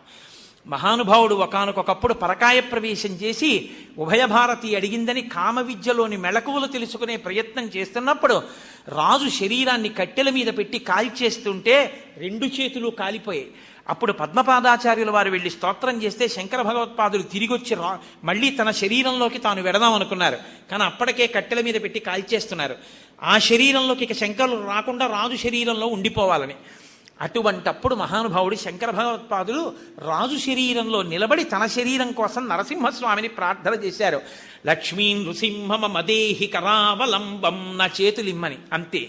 శంకరాచార్య స్వామి వారి శరీరం కాలిపోయిన చేతులు మళ్ళీ వస్తే అందులోకి ప్రవేశించారు. ఆ చేతితోనే శంకర భగవత్పాదులు చిన్ముద్ర పట్టి మనందరినీ ఉద్ధరించి దక్షిణామూర్తి స్తోత్రాన్ని మనకిచ్చారు. అదే శంకర భగవత్పాదులు శ్రీశైల పర్వత సానువుల మీద కూర్చునుండగా ఒక కాపాలికుడు, అయ్యా మీ శిరస్సు కావాలని అడిగాడు. ఈ దేహానికి సంబంధించిన శిరస్సు నీకు పనికొస్తే అంతకన్నా ఏముంది, తప్పకుండా ఇచ్చేస్తాను, తీసుకో. కానీ నా శరీరాన్ని పడగొట్టినప్పుడు నా శిష్యులు ఒప్పుకోరు, ఎందుకంటే నేను ఇందులో ఉంటే వాళ్ళకు ఉపయోగం. నా శిష్యులు నా నుంచి దూరంగా ఉండి నేను ధ్యానంలో ఉన్నప్పుడు నా తలకాయ కోసుకు పట్టుకుపోమన్నారు. ఆయన ఒక్కరు ధ్యానం చేసుకుంటున్నారు. 4 శిష్యులు పాతాళగంగలో స్నానానికి వెళ్ళారు కృష్ణానదిలో. శంకరులు ధ్యానంలో ఉన్నారు. కాపాలికుడు వచ్చి కత్తి పైకెత్తి ఆయన తలకాయ కోసేద్దామని సిద్ధపడుతున్నాడు. పద్మపాదాచార్యుల వారికి ఏదో అమంగళం గోచరించింది. గురువుగారికి ఏదో ప్రమాదం వస్తోంది అనుకున్నారు. ఒక్కసారి నరసింహ మంత్రోపాసన చేశారు. అంతే, ఆయన్ని నరసింహుడు ఆవహించాడు. ఒక్కసారి ఆ శ్రీశైల పర్వత సానువుల మీదకి దూకి గోళ్లు విప్పి పంజాతో ఆ కాపాలికుణ్ణి పట్టుకుని చీల్చి సంహరించి శంకర భగవత్పాదుల్ని రక్షిస్తే శంకరాచార్యుల వారు వేరొకసారి నరసింహ స్తోత్రం చేశారు శ్రీశైల పర్వత సానువుల మీద. శంకర భగవత్పాదుల్ని 2 మాటలు రక్షించినటువంటి అవతారం నరసింహావతారం. వేదాంత దేశికులని మహానుభావులు, సర్వతంత్ర స్వతంత్ర అన్న బిరుదాంకితులు. అటువంటి వారు నరసింహస్వామి వారి దర్శనం కోసం ప్రయత్నిస్తే ఆయనకి నరసింహస్వామి వారి యొక్క దర్శనం కలగలేదు. కలగనప్పుడు అక్కడే ఉన్నటువంటి ఒక గిరిజనుడు, అడవిలో తిరిగేవాడు, స్వామి మీరు దేనికోసం ఇక్కడ కూర్చుని ఇలా జపం చేస్తున్నారన్నాడు. ఏమీ లేదయా, నేను నరసింహస్వామి కోసం జపం చేస్తున్నానన్నారు. నరసింహస్వామి కోసం జపం ఎందుకు స్వామి, ఎలా ఉంటాడో చెప్పండి, నేను తీసుకొస్తాను, ఈ అడవిలో నాకు తెలియనివి లేవన్నారు. పైన సింహాకృతి ఉంటుంది, కింద మనిషిగా ఉంటాడన్నారు. నేను వెతికి పట్టుకొస్తాను కదా, రేపు పొద్దుటికల్లా మీ దగ్గరికి తీసుకొస్తానన్నాడు. అంతటా వెతికాడు, అడవిలో కనపడలేదు. తనకి కనపడలేదన్న ఆక్రోశంతో ఆ కోయవాడు, ఆ గిరిజనుడు ఉరిపోసుకోవడానికి సిద్ధపడుతున్నాడు. నరసింహస్వామి కనబడ్డారు. ఇన్నాళ్లు కనపడకుండా ఎక్కడికి పోయావే జంతువా అని తీగలు తీసుకొచ్చి కట్టేసి నరసింహస్వామిని తీసుకొచ్చారు. తీసుకొచ్చి, ఇదిగో స్వామి తీసుకొచ్చాను చూడండి నరసింహస్వామిని అన్నారు. ఆయనకి కనపడలేదు, ఈయనకి కనపడుతున్నాడు. భక్తికి వశుడయ్యారు. నీకు ఒకానొకప్పుడు నిన్ను అనుగ్రహిస్తానని వరం ఇచ్చారు. పద్మపాదాచార్యుల వారికి నరసింహస్వామి వారి అనుగ్రహం అలా కలిగింది. కాబట్టి వేదాంత దేశికులకి నరసింహస్వామి అనుగ్రహం కలిగింది. మహానుభావుడు. అప్పటికీ ఇప్పటికీ ఎప్పటికీ ఆ నరసింహస్వామిని తలుచుకుంటే చాలు, ఒక నమస్కారం చేస్తే చాలు, పొంగిపోతాడు. ఉగ్ర నరసింహం అంటారు. ఇప్పుడు ఉగ్ర నరసింహం కాదు, ఆయన శాంతమూర్తి. ఎంత శాంతమూర్తి అంటే 2 చేతులెత్తి ఇలా నమస్కరిస్తే చాలు. అంతటి ఉగ్ర తేజస్సుతో వచ్చినవాడు, అంత శాంతించినవాడు. కాబట్టి గంధాన్ని అనులేపనం చేస్తే ఆయన పొంగిపోతారు. చల్లగా ఉంటుంది కాబట్టి ఆ గంధం తీసి స్వామికి అనులేపనం చేస్తే ఎంతో సంతోషిస్తారట. ఈరోజు నృసింహ జయంతి. చాలా వివరంగా నేను దీని గురించి ప్రస్తావన చేయకపోయినా ఒక్కసారి ఆ నరసింహస్వామి వారి అవతార ఆవిర్భావ విశేషాన్ని ఇవాల్టి రోజున మనం ప్రస్తావన చేసుకుంటే మనం ధన్యులం అవుతామని, ఒక్కసారి ఆ ప్రహ్లాదుని యొక్క వైభవాన్ని స్మరణ చేసుకున్న వాళ్ళం అవుతామని ఈ ప్రత్యేక ప్రసంగం చేయడం జరిగింది. కాబట్టి మనం సాయంకాలం మళ్ళీ శ్రీరామాయణ ప్రసంగంలో కలుసుకుందాం. ఈ కార్యక్రమం అయిపోయాక మీ అందరూ ఇప్పుడు మానసికంగా ఒక్కసారి నరసింహస్వామి వైభవాన్ని అనుభవించారు. కాబట్టి ఇదే సంతోషంతో మళ్ళీ ఒక్క 10 నిమిషాలు గంధం తీసి బయలుదేరండి. కాబట్టి ఈ ఆనందంతో తీసేటటువంటి స్థితి వేరు. కాబట్టి ఒక్కసారి గంధాన్ని తీసి స్వామి అనులేపనానికి ఇచ్చి చక్కగా అందరం బయలుదేరదాం. సాయంకాలం చందన చర్చితుడైనటువంటి స్వామి యొక్క దర్శనాన్ని పొంది ధన్యులమవుదాం.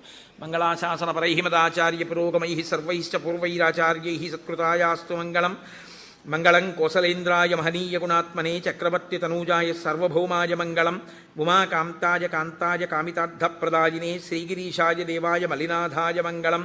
కరచరణకృతం వా కర్మవాక్కాయజం వా శ్రవణనైనజం వా మానసం వాపరాధం విహితమవిహితం వా సర్వమేత్తక్షమస్వా శివ శివ కరుణాబ్ధే శ్రీ మహాదేవ శంభో. సర్వం శ్రీ ఉమామహేశ్వర బ్రహ్మార్పణమస్తు.